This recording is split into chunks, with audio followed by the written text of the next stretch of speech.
பக்கத்தில் இருக்கிற ஒரு 5 பேரை பார்த்து சிரித்த முகத்தோடு உங்களை பார்ப்பது ரொம்ப சந்தோஷம்னு சொல்லி அவங்கள வாழ்த்தி வரவேற்கலாமா?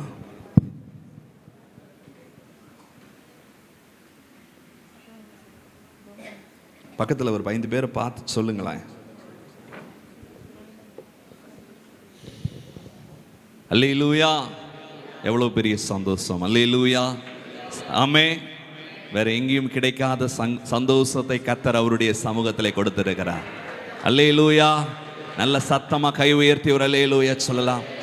ஆமென். ஆண்டவரும் இரட்சகருமாகிய இயேசு கிறிஸ்துவின் ஈடு இணையற்ற நாமத்தினாலே இந்த காலை வேளையிலே கர்த்தரை ஆராதிக்க கர்த்தருடைய சமூகத்தில் வந்திருக்கிற உங்களை ஒருவரையும் வாழ்த்தி ஆசீர்வதித்து வரவேற்கிறேன். ஆமே.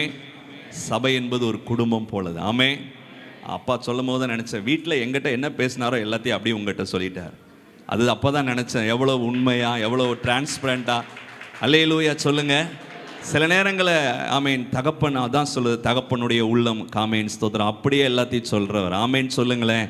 அல்லேலூயா. அதனால் கர்த்தர் பெரிய காரியங்களை இதுவரை செய்தவர் இனியும் செய்வார். ஆமேன். பவுல் சொல்லுகிறார், நாம் விசுவாசித்திருக்கிறவர் இன்னார் என்று அறிந்திருக்கிறோம். ஆமீன். கடந்த 46 ஆண்டுகள் நடத்தினவர் ஆமீன் நடத்த மாட்டாரா? நிச்சயம் நடத்துவார். எத்தனை ஆலயங்களை கட்டி கொடுத்தவர், இதையும் கட்டி எத்தனையோ கடன்களை கட்டி கொடுத்தவர், முடிக்க உதவி செய்தவர், முடிக்கிறவர். ஆமீன் சொல்லுங்க. நம்முடைய ஆண்டவர் ஜீவனுள்ள தேவனை நாம் ஆராதிக்கிறோம். நல்ல கைகளை தட்டி ஆராதிக்க ஆமீன் நன்றி சொல்லுங்க. நம்மளாம் நினைக்கல இப்படி பெரிய ஆலயம் கட்டி முடிப்போமா, அது அக்டோபரில் முடியுமா, இதெல்லாம் நடக்குமா, இப்படி வந்து நம்ம ஆராதிப்போமா என்று சொல்லி நினைக்கவில்லை. கர்த்தர் நினைப்பதற்கும் வேண்டிக் கொள்வதற்கும் அதிகமான காரியங்களை செய்திருக்கிறார். நம்முடைய ஆண்டவர் பெரியவருங்க. அல்லேலூயா சொல்லுங்க. ஆமீன். சங்கீதத்தில் இந்த வசனம், இந்த கட்டடம் துவங்கும் போது அப்பாவுக்கு ஒரு வார்த்தையை கர்த்தர் கொடுத்தார். ஆமீன். சங்கீதத்தில் சொல்லப்பட்டிருக்கிறது, திமிங்கலங்களுக்கு ஏற்ற வேளையில் ஆகாரம் கொடுக்கிறது போல கர்த்தர் நமக்கு ஒவ்வொரு நாளும் கொடுக்க வேண்டிய ஏற்ற நேரத்தில் கர்த்தர் அற்புதங்களை செய்து கொண்டிருக்கிறார். நல்லவர். ஆமீன் சொல்லுங்க. சங்கீதக்காரன் சொல்லுகிறது போல கர்த்தர் நல்லவர் என்பதை ருசித்தவர்கள் தான் இங்கே நாம் உட்கார்ந்து இருக்கிறோம். ஆமீன். குடும்பமாக நாங்கள் ருசித்தோம், நீங்களும் ருசித்திருக்கிறீர்கள். கர்த்தரை நல்ல கைகளை தட்டி உற்சாகமாக கர்த்தரை ஆராதிப்போம். அல்லேலூயா. இந்த கால வேளையிலே கர்த்தருடைய வார்த்தைக்கு ஆதாரமாக ஒரு தெரிந்த பகுதியிலிருந்து ஆண்டவர் இந்த வார்த்தையை இந்த நவம்பர் மாதத்தின் 2வது வாரத்திலே கர்த்தர் கொடுத்த வார்த்தையை வாசிக்கலாம். ஏசாயா 43வது அதிகாரம் 18வது வசனத்திலிருந்து 20வது வசனம் வரை வாசிக்கிறதை கவனியுங்கள். ஏசாயா 43வது அதிகாரம் 18வது வசனத்திலிருந்து 20வது வசனம் வரை.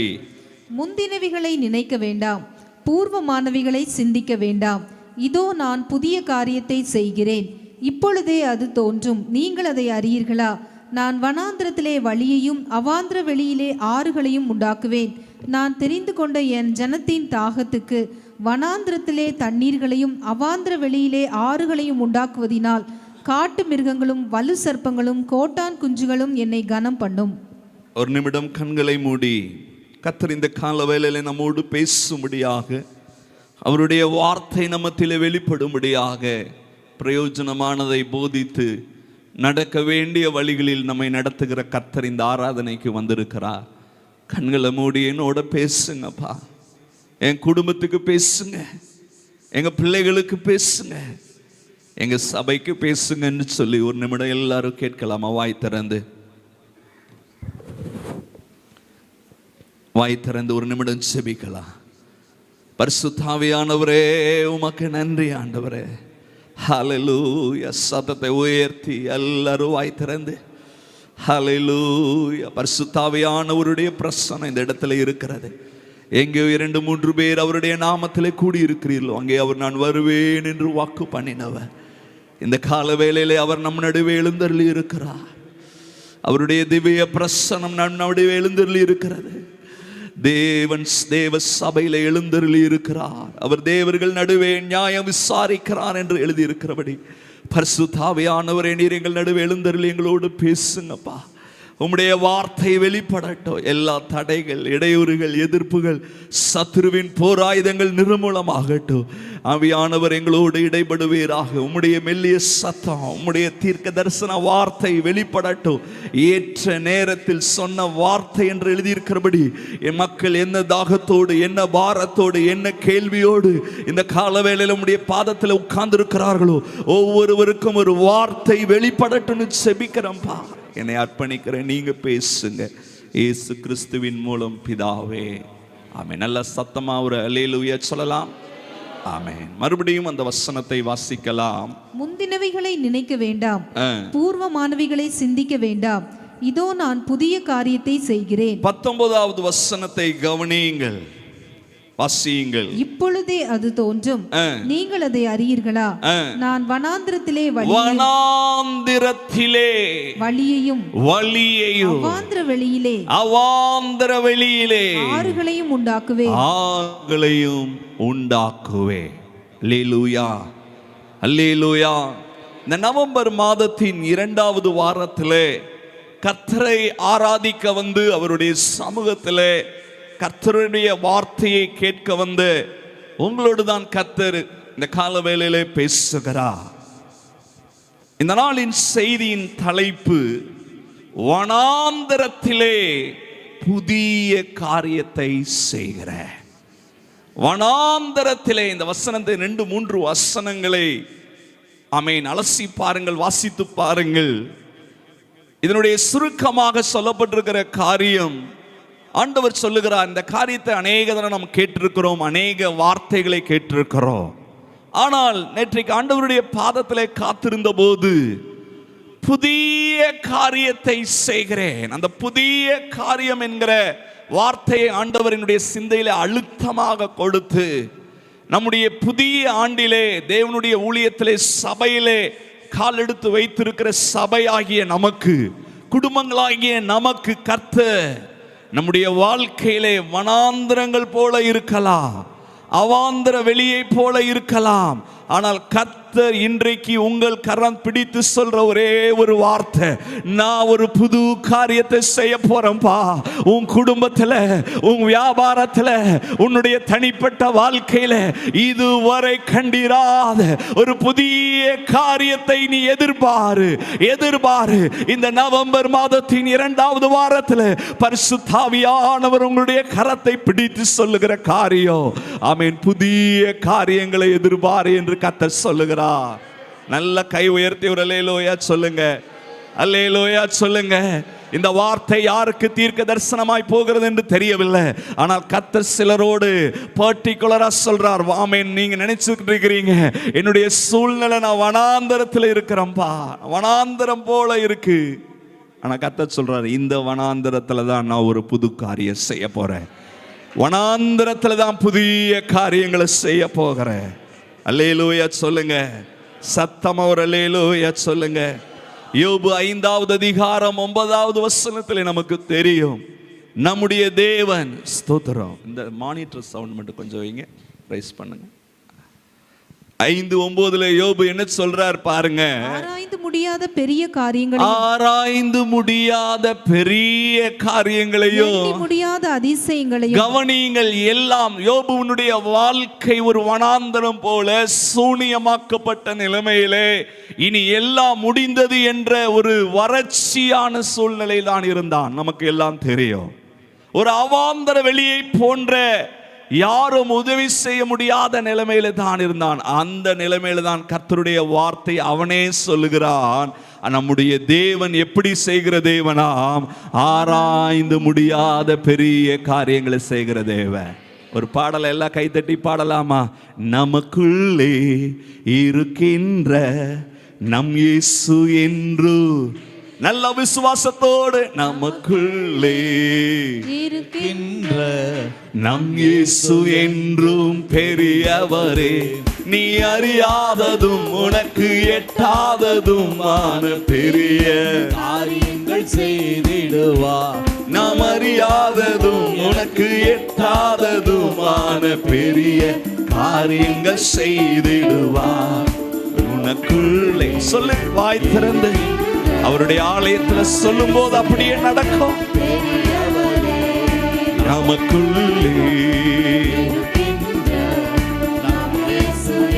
நம்பிக்கையில்லா நிலையானதோ விசுவாசம் உன்னில். சத்தமா சபை பாடட்டும். சபை சத்த வாய் திறந்து பாடுங்க. அற்புதர் உனக்குள்ளே இருக்கின்றார், அதிசயம் செய்வார், அதிசயம் செய்வார். இருக்கின்ற சத்தத்தை உயர்த்தி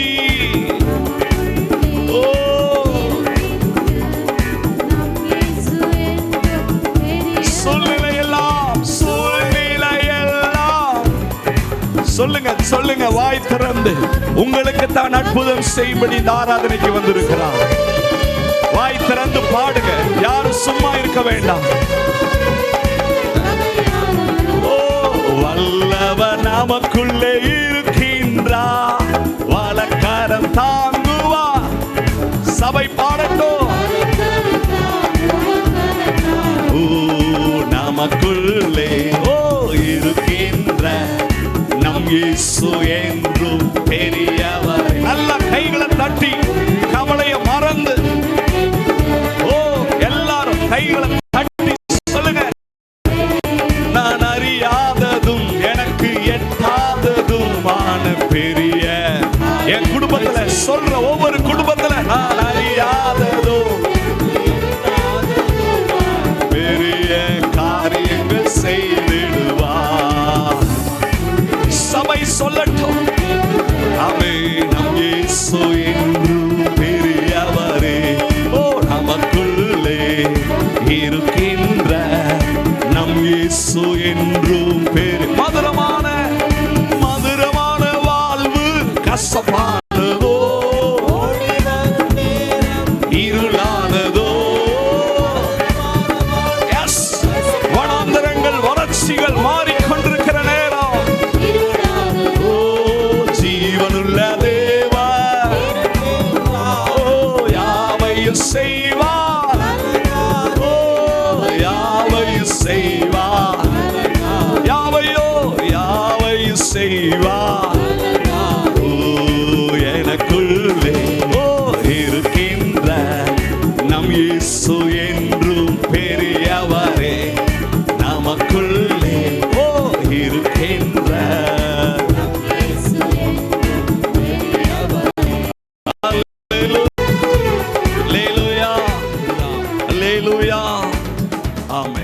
எசேயா 64வது அதிகாரம் 3வது வசனத்துல எசேயா என்ன சொல்றார் பாருங்க.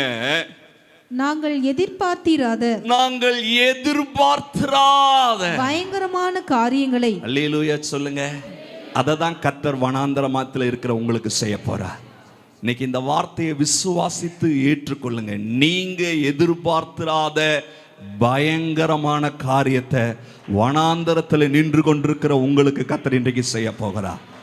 இந்த வார்த்தையை கர்த்தர் உங்களுக்கு தீர்க்க தரிசனமா சொல்றாரு. நீங்க நினைச்சிடவே இல்லை, உங்க குடும்பம் நினைக்கவே இல்லை. அப்படிப்பட்ட ஒரு பயங்கரமான காரியங்களை செய்கிற ஆண்டவர் நம்மோடு கூட இருக்கிறார். அல்லேலூயா சொல்லலாமா? அல்லேலூயா. யோவேல் 2:21 தேசத்தை பார்த்து யோவேல் தீர்க்கதரிசி சொல்லுகிறார், பயப்படாதே, மகிழ்ந்து களிகூறு, கர்த்தர் பெரிய காரியங்களை செய்கிற தேவன். நாம் நினைக்கிற காரியங்களை மாத்திரம் இல்ல, எதிர்பாராத காரியங்களை செய்கிறவர். அவர் பெரிய காரியங்களை செய்கிறவருங்க. இந்த கால வேளையில் அவர் தான் தட்டி உங்களை பார்த்து மறுபடியும் உற்சாகப்படுத்தி சொல்றாரு, நீ நிற்கிற இடம் வனாந்தரமா இருந்தாலும் கவலைப்படாதப்பா, பெரிய காரியங்களை செய்கிறவர் உனக்குள்ளே இருக்கிறார், அற்புதங்களை செய்கிறவர் உனக்குள்ளே இருக்கிறார். பக்கத்தில் இருக்கிறவங்களை தட்டி சொல்லுங்க, வனாந்தரத்தில் இருக்கிறேன்னு கவலைப்படாதீங்க. யாரோ உதவி செய்ய முடியாத சூழ்நிலையில தனியா இருக்கிறேன்னு கவலைப்படாதீங்க. ஆனா இந்த காலவேளையில கர்த்தர் சொல்றார், புதிய காரியம், பெரிய காரியங்களை, எதிர்பாராத காரியங்களை உங்களுக்கு செய்யும்படி இந்த ஆராதனைக்கு வந்திருக்கிறார். நல்ல சத்தமா ஒரு அல்லேலூயா சொல்லுங்க. கவனிங்க, செய்தியின் நேரங்கிறது உங்க வாழ்க்கையில கர்த்தர் உங்களை கட்டி எழுப்புற காரியம். கதை கேட்குற மாதிரி கேட்காதீங்க. நல்ல உற்சாகத்தோடு கரங்களை தட்டி நல்லா பாடி ஓடு ஆமேன்னு சொல்லி கேளுங்க. அந்த வசனம் அப்படியே நடக்கும். அல்லேலூயா. ஆமா, ஆராதனை முடிக்க போற நேரத்துல தான் நான் மைக்க தொட்டிருக்கிறேன். ஆமே. ஆனாலும் கர்த்தர் நல்லவர். அல்லேலூயா சொல்லுங்க. சரியா 11 மணிக்கு உங்களை அனுப்பிடுவேன். ஆமே. அல்லேலூயா. நான் எழுதி கொண்டு வந்திருக்கிற நோட்ஸ் 2 மணி நேரத்துக்கு கொண்டு வந்திருக்கிறேன். கர்த்தர் தான் எனக்கு உதவி செய்வா. அல்லேலூயா. பக்கத்தில் இருக்கிறவங்களை பார்த்து சொல்லுங்க, வனாந்திரத்தில் இருந்தாலோ கர்த்தர் உங்களுக்கு புதிய காரியத்தை எதிர்பாருங்க. ஆமென். வில்லியம் கேரி என்கிற ஒரு தேவ மனிதன் இப்படி சொல்லுகிறார், பெரிய காரியங்களை எதிர்பாருங்க, பெரிய காரியங்களை அட்டம் பண்ணுங்க என்று சொல்லுகிறார். ஆமென் சொல்லுங்க. எத்தனை பேர் இந்த மாதத்தில் ஒரு பெரிய காரியத்தை எதிர்பார்த்து வந்திருக்கிறீர்கள்? கர்த்தர் உங்களோடு தான் சொல்லுகிறார், ஒரு புதிய காரியத்தை நான் செய்கிறேன். நிச்சயம் கர்த்தர் உங்க குடும்பத்தில், உங்க பிள்ளைகள் காரியத்தில், உங்கள் வாழ்க்கையில, உங்க தனிப்பட்ட வாழ்க்கையில ஏதோ உற்சாகப்படுத்தும்படியாக அல்ல, இது நிறைவேறுகிற தேவனுடைய வார்த்தையை கர்த்தர் இந்த நவம்பர் மாதத்திலே தந்திருக்கிறார். குறிப்பா வனாந்தரத்தில் நின்று கொண்டிருக்கிற உங்களுக்கு கர்த்தர் சிலருக்கு பர்டிகுலரா இன்னைக்கு சொல்றாரு, நான் ஒரு புதிய காரியத்தை செய்யறத நீ வனாந்தரத்தில் நின்று கொண்டே பார்ப்பா. இதுதான் கர்த்தர் இன்றைக்கு உங்களுக்கு சொல்லுகிற வார்த்தை. அல்லேலூயா. இஸ்ரவேல் ஜனங்களை சொல்லும்போது உபாகமம் 2வது அதிகாரம் 7வது வசனத்திலே அவர் எப்படி சொல்றாரு பாருங்க, எவ்வளவு ஆச்சரியமாய். இந்த வனாந்தரம் தான், ஆனால் மோசே வயதான காலத்திலே 120 வயதிலே அவன் எப்படி தேவனை மகிமைப்படுத்தி சாட்சியாய் சொல்லுகிறதை பார்க்கிறோம். உன் தேவனாகிய கர்த்தர் உன் கை கிரியைகளில் எல்லாம் உன்னை ஆசீர்வதித்து வருகிறார். இந்த பெரிய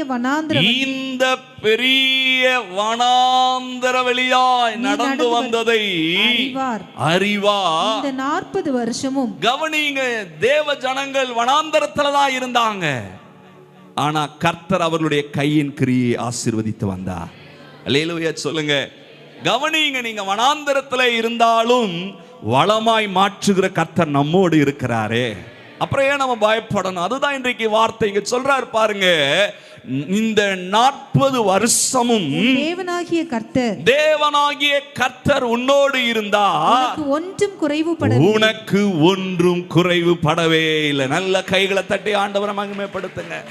எவ்வளவு பெரிய சாட்சி பாருங்களேன், எவ்வளவு பெரிய சாட்சி. இதுதான் நீங்களும் நானும் இன்னைக்கு சொல்ல போகிறோம். இந்த நாளிலிருந்து கர்த்தர் அப்படித்தான் நம்மை சொல்ல போகிறார். அல்லேலூயா.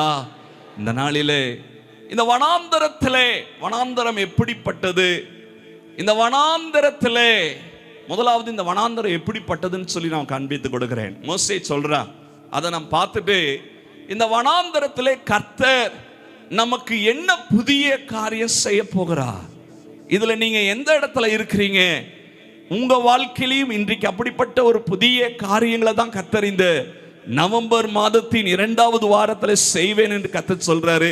அதை மாத்திரம் இன்றைக்கு சுருக்கமாக வேகமாக வாசிக்க போகிறோம். முதலாவது, இந்த வனாந்தரம் என்பது எவ்வளவு ஆபத்தானது, எவ்வளவு பிரச்சனை நிறைந்தது என்று உபாகமம் 8வது அதிகாரம் 15வது வசனத்திலே மோசே சொல்லுகிறதை சற்று காண்பித்து கொடுத்து விட்டு நான் பிறகு போக விரும்புகிறேன். கவனியுங்கள். உன்னுடைய பின் நாட்களில் உனக்கு நன்மை செய்யும் பொருட்டு உன்னை சிறுமைப்படுத்தி உன்னை சோதித்து, வசனத்தை எல்லாரும் பாருங்க, கொள்ளிவாய் சர்ப்பங்களும் தேள்களும் தண்ணீர் இல்லாத வறட்சியுமான பயங்கரமான பெரிய வனாந்தரம். இஸ்ரவேல் ஜனங்க கடந்து போன 40 ஆண்டுகள் கடந்து போனாங்களே, இந்த வனாந்தரத்தை குறித்து தான் மோசே சொல்றாரு. எல்லாரும் வசனத்தை பார்த்து சொல்லுங்க, அந்த வனாந்தரத்துல என்ன இருந்ததா சொல்லுங்க. கொள்ளிவாய் சர்ப்பம் இருந்ததா, தேள்கள் இருந்ததா, தண்ணீர்கள் இல்லாத வறட்சியான பயங்கரமான பெரிய வனாந்தரம். இதை தியானிக்கும் போது ஆண்டவர் சங்கீதம் 91ஆம் சங்கீதத்தில் நமக்கு தெரிந்த காரியம், இன்றைக்கு நம்முடைய வாழ்க்கையும் இப்படித்தான் இருக்கிறது. 3வது வசனத்திலிருந்து பாருங்க, சங்கீதம் 91:3 வசனத்திலே அவர் உன்னை வேடனுடைய கண்ணிக்கும் வேடனுடைய கண்ணி பாழாக்கும் கொள்ளை நோய் பாழாக்கும் கொள்ளை நோய் 5வது வசனத்திலே இரவில் உண்டாகும் பயம் இரவிலே பயங்கரம் பகலிலே அம்பு இருளில் நடமாடும் கொள்ளை நோய் மதியானத்தில் பாழாக்கும் சங்காரம் உன் பக்கத்தில் அல்லேலூயா சொல்லுங்க, சத்தமா ஒரு அல்லேலூயா சொல்லுங்க. இப்படிப்பட்டதுதான் வனாந்தரம், இதுதான் உலக வாழ்க்கை. ஆமென் சொல்லுங்க. இந்த உலகத்திலே உபத்திரவம் உண்டு என்று தான் இயேசு சொன்னார். அல்லேலூயா சொல்லுங்க. நம்மை அழித்து போட, நம்மை வேதனைப்படுத்த கொள்ளிவாய் சர்ப்பங்கள் நிறைந்த வனாந்தரத்திலே தான் நீங்களும் நானும் வாழ்ந்து கொண்டிருக்கிறோம்.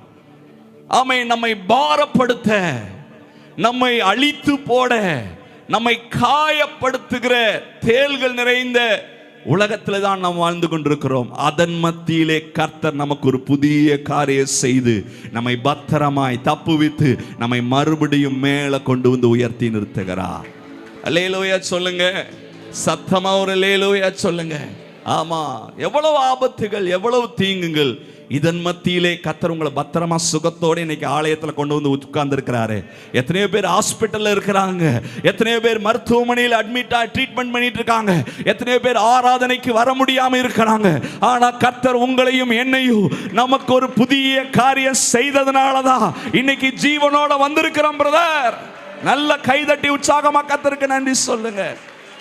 ஆமென். இந்த வனாந்தரத்திலே கர்த்தர் செய்யற 3 ஒரு புதிய காரியத்தை இன்றைக்கு தியானிக்க போகிறோம். எழுதுறவங்க எழுதிக்கங்க.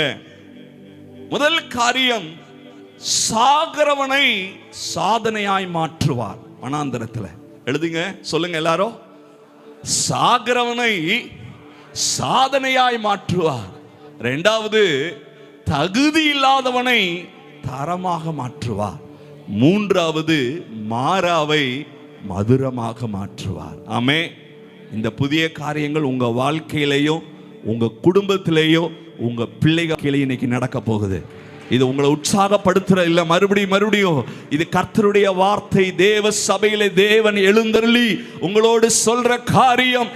சாகர நிலைமை இருந்த உங்க வாழ்க்கையில இனி வாழ்க்கையே இல்ல மாமேன் என்கிற உங்களுடைய நிலைமையை கர்த்தர் சாதனையாய் மாற்ற போகிறார். தகுதியே இல்லை என்று சொல்லி ஓரம் கட்டப்பட்ட நிலைமையிலே ஆமென் இருந்த உங்களுடைய நிலைமையை கர்த்தர் தரமாக உயர்த்தி ஆசீர்வதிக்க போகிறார். ஆமென். எப்ப தெரியுமா? கர்த்தர் புதிய காரியத்தை செய்யும் போது. நம்புறீங்களா? கை உயர்த்தி ஒரு அல்லேலூயா சொல்லுங்க. காரியம்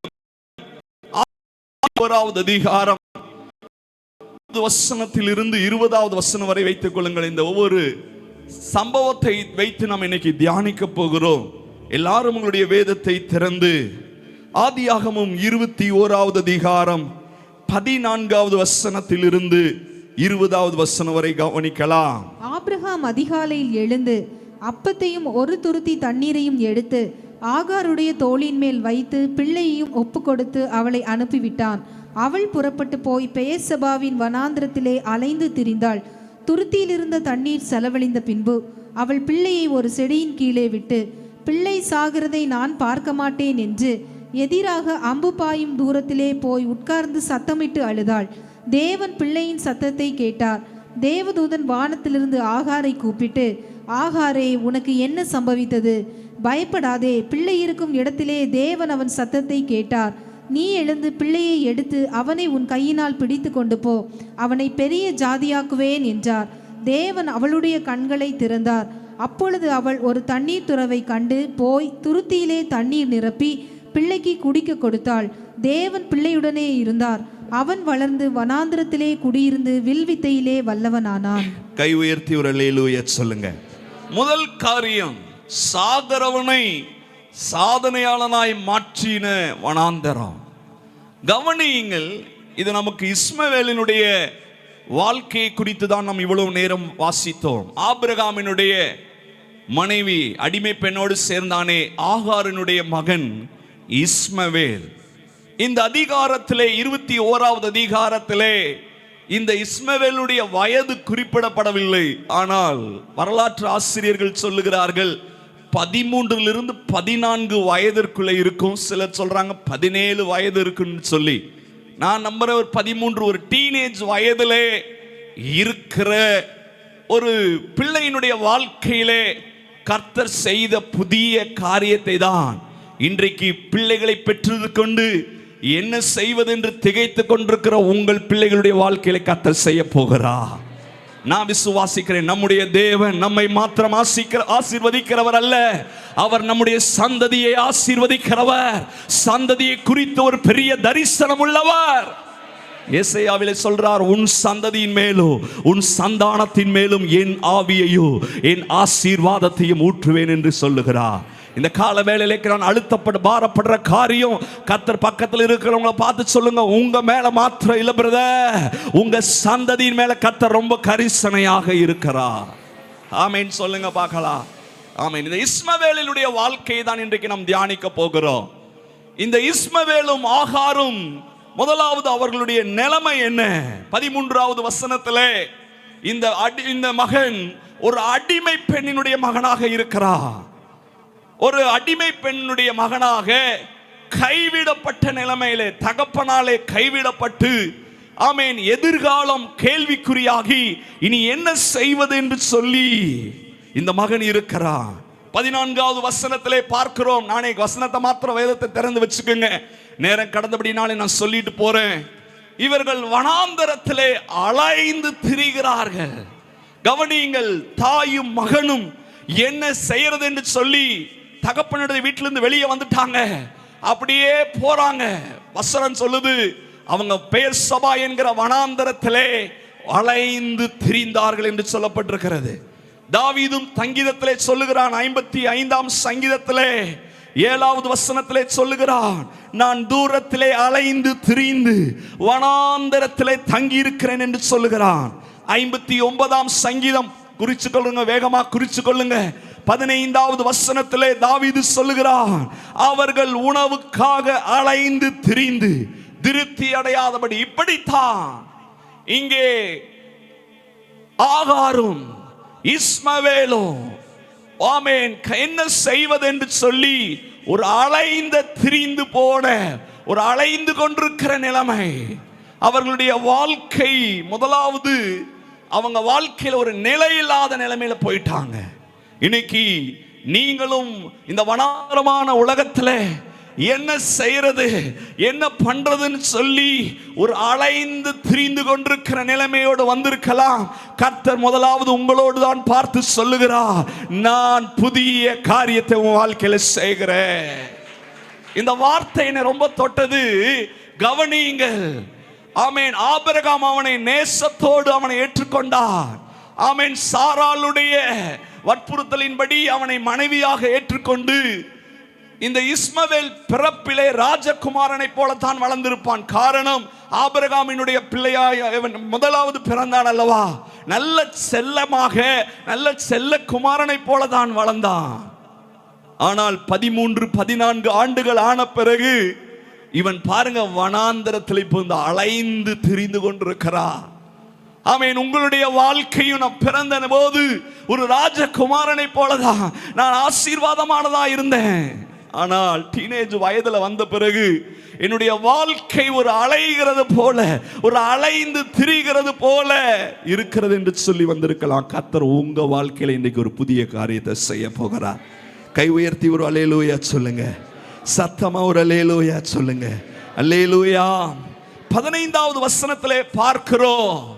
ஆமென். இந்த ஆகாருடைய கையில இருந்த அந்த பாட்டில், ஆங்கிலத்தில் பாட்டில் என்று தான் போடப்பட்டிருக்கு, துருத்தி. கவனிங்க, அந்த தண்ணி கொண்டு போன துருத்தியில் இருந்த தண்ணி என்ன ஆகி போச்சா, செலவழிந்து போயிற்று. கவனிங்க, அந்த வசனத்தை எல்லாரும் பாருங்க. 15வது வசனத்துல பாருங்க, தண்ணி செலவழிந்த பிறகு, ஆமென், தாயின் அரவணைப்பில் இருந்தவன், தாயின் பாசத்தோடு வளர்க்கப்பட்டவன், பிள்ளை எங்க போகிறான்னா செடிக்கு கீழே போயிட்டாங்க. அல்லேலூயா சொல்லுங்க. சில குறிப்பிட்ட நேரத்தில் நம்ம நினைப்போம், இனி என் பிள்ளைய வளர்க்க முடியாது, நான் இனி என்ன பண்றது? காரணம், ஆதாரமா இருந்த தண்ணீர் குறைஞ்சு போயிடுச்சு. ஆதாரமாயிருந்த தண்ணீர் செலவழிஞ்சு போச்சு. இனி எப்படி இந்த பிள்ளைய வளர்க்கிறது, எப்படி இந்த பிள்ளைய போஷிக்கிறது, இதுக்கு நான் எப்படி ஒவ்வொரு காரியத்தை செய்யறதுன்னு சொல்லி இந்த பிள்ளைய கைவிட்டா. அவளும் கைவிட்டுட்டா. அல்லேலூயா சொல்லுங்களேன், சத்தமா ஒரு அல்லேலூயா சொல்லுங்க. இது ஒவ்வொரு வார்த்தையை நான் கவனிக்கும் போது ரொம்ப கவனிங்க.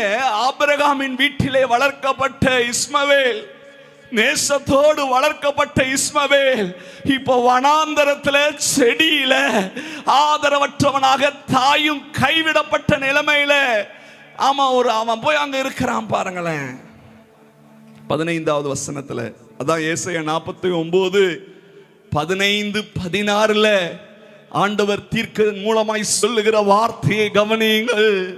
49:15-16 ஸ்திரீயானவள் தன் கர்ப்பத்தின் பிள்ளைக்கு இறங்காமல் தன் பாலகனை மறப்பாளோ? அவர்கள் மறந்தாளோ? நான் உன்னை மறப்பது இல்லை. இதோ ஏன் உள்ளங்கையில் உன்னை வரைந்து வைத்திருக்கிறேன்.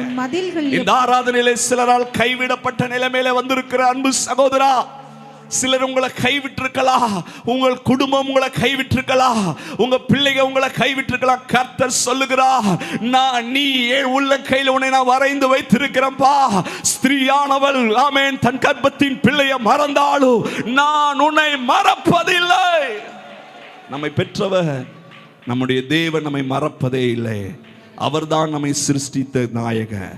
அல்லேலூயா சொல்லுங்க, அல்லேலூயா சொல்லுங்க. கவனிங்க, இந்த 15வது வசனத்துல பாருங்க, இந்த தாய்க்கு ஒண்ணுமே முடியல. பாருங்களேன், பிள்ளைய அவளால சமாளிக்க முடியல. தண்ணீர் தீந்து போச்சு. அவ செடிக்கு கீழே விட்டுட்டா. இப்போ பிள்ளை எங்க இருக்கு? செடியில கீழே இருக்கு. அவ டீனேஜ் வயதா இருந்தாலும் அவன் போய் செடியில கீழே படுக்க வச்சிருப்பான்னு நினைக்கிறேன். 16வது வசனத்துல சொல்றா, அங்க நிலைமை பாருங்க. அவ ஒரு நான் பார்க்க மாட்டேன் என்று எதிராக அம்பு பாயும் தூரத்திலே போய் உட்கார்ந்து, அவ்வளவுதான். இனி பிள்ளையனால வளர்க்க முடியாது. இன்றைய நாட்களில் இந்த டீனேஜ் பிள்ளைகளுடைய நிலைமை, அநேகர் பிள்ளைகளே வளர்க்கறதே கஷ்டம்தான்.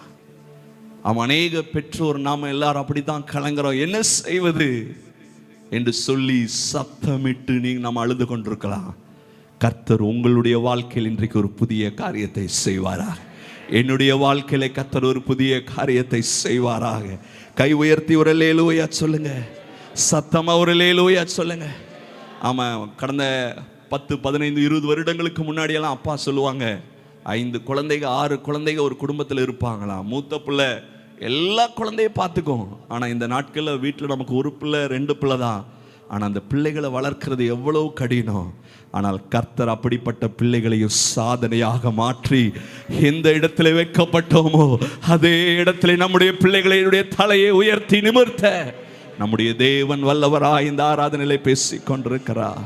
கை உயர்த்தி ஒரு அல்லேலூயா சொல்லுங்க. ஆமா, அந்த வசனத்துல சொல்றாரு, 16வது வசனத்துல அந்த தாய் தான் சொல்றா, என் பிள்ளை சாகிறத நான் என்ன பண்ண மாட்டேன், பார்க்க மாட்டேன். போய் சத்தமிட்டு அழுகிறா. கவனிங்க, 17வது வசனத்துல அழுதது தாய். அழுதது தாயா பிள்ளையா? பார்த்து சொல்லுங்க. 16வது வசனத்துல அழுதது தாயா பிள்ளையா? பைபிள் என்ன போட்டிருக்கு? தேவன் பிள்ளையின் சத்தத்தை கேட்டார். என்னங்க, எனக்கு பெரிய கான்ட்ராடிக்டா இருக்கு. அழுதது யார் அழுதது? தாய் அழுதாங்க. ஆனா கர்த்தர் பிள்ளையை கவனிச்சாருங்க. இன்னைக்கு கர்த்தர் உங்களுக்கு அதான் சொல்றார், நீங்க அழுகிறீங்கல்ல, நீங்க கண்ணீர் விட்டு ஜெபிக்கிறீங்கல்ல, கர்த்தர் உங்க பிள்ளையை கண்ணோக்குறாருங்க. உங்க ஜெபம், உங்க கண்ணீர் வீணாய் போகிறது இல்லை. எனக்கு பெரிய ஆச்சரியம். அழுதது ஆகா, அவ போய் குழந்தைய போய் விட்டுட்டு இனி இந்த பிள்ளையை என்னால பார்க்க முடியாது, இனி அவன் தண்ணியும் இல்லை, ஆதாரம் இல்லை, நான் எப்படி பார்ப்பேன், எல்லாம் கைவிடப்பட்ட நிலைமைன்னு சொல்லி அவ நிற்கிறா. ஆனா வசனம் எப்படி ஆவியானவர் அங்க எழுதி வச்சிருக்கிறாருன்னா, அந்த பிள்ளையின் சத்தத்தை கர்த்தர் கேட்டாரா. வனாந்திரத்துல யாரும் உதவி செய்ய முடியாத நிலைமையில, எதிர்காலம் கேள்விக்குறியா இருந்து ஒரு சாக போற நிலைமையில இருந்த ஒரு பிள்ளையின் சத்தத்தை கேட்பார் என்றால், அவருடைய ஆலயத்திலே வந்து அவரையே பாதத்தையே பிடித்து அவரே தஞ்சம் என்று உட்கார்ந்திருக்கிற உங்கள் சத்தத்தை கேட்பாரா மாட்டாரா? ஆண்டவர்கிட்ட அடிக்கடி கேட்கறது தான், நான் ஜெபிக்கிறது தான், ஆண்டவரே யார் யாருக்கோ செஞ்சீங்க, முரட்டுத்தனமான இஸ்ரவேல் ஜனங்களுக்கெல்லாம் செஞ்சீங்க, எங்க மக்கள் உங்களையே நம்பி இருக்காங்கப்பா, உங்க பாதத்தையே பிடிச்சிருக்காங்கப்பா, ஒவ்வொரு வாரமும் உங்க ஆராதனைக்கு வந்து உங்களையே ஆராதிக்கிறாங்க, அவங்களுக்கு செய்யுங்கன்னு சொல்லித்தான் நான் ஜெபம் பண்ணுவேன். அல்லேலூயா சொல்லுங்க. செய்வாரா மாட்டாரா? ஆகாருக்கே செய்தவர் உங்களுக்கு செய்ய மாட்டாரா? அவர் நிச்சயம் செய்வார். கை உயர்த்தி ஒரு அல்லேலூயா சொல்லுங்க, சத்தமா ஒரு அல்லேலூயா சொல்லுங்க. இந்த கால வேளையில அதான் சொல்லப்பட்டிருக்கு, அழுதது தாய், வேதனைப்பட்டது தாய். ஆனா வசனம் சொல்லுது 17வது வசனத்துல, கர்த்தர் பிள்ளையின் சத்தத்தை கேட்டார். முதலாவது தேவன் செய்த ஒரு பெரிய புதிய காரியம் என்றால், வனாந்தரத்தில் ஆபிரகாம் கூட, தகப்பன் ஆபிரகாம் கூட பிள்ளையின் சத்தத்தை கேட்கவில்லை, ஆனால் பரம தகப்பன் இயேசு சத்தத்தை கேட்டார். கை உயர்த்தி ஒரு அல்லேலூயா சொல்லுங்க. நம்முடைய தேவன் ஜெபத்தை கேட்கிறவர், நம்முடைய தேவன் ஜெபத்தை கேட்கிறவர். நல்ல சத்தமா ஒரு கை உயர்த்தி ஒரு அல்லேலூயா சொல்லுங்க. ஹல்லேலூயா. ஆமா, இங்கே பாருங்க 17வது வசனத்துல சத்தத்தை கேட்டாரு. அந்த வனாந்தரத்துல 18வது வசனத்துல கர்த்தர் வாக்குத்தத்தம் கொடுக்கிறார். அந்த பிள்ளைக்கு ஒரு வாக்குத்தத்தம் என்ன கொடுக்கிறார்? வாசிங்க. அவனை உன் கையினால் பிடித்து கொண்டு போ, அவனை பெரிய ஜாதியாக்குவேன் என்றார். தொடர்ந்து வாசிங்க.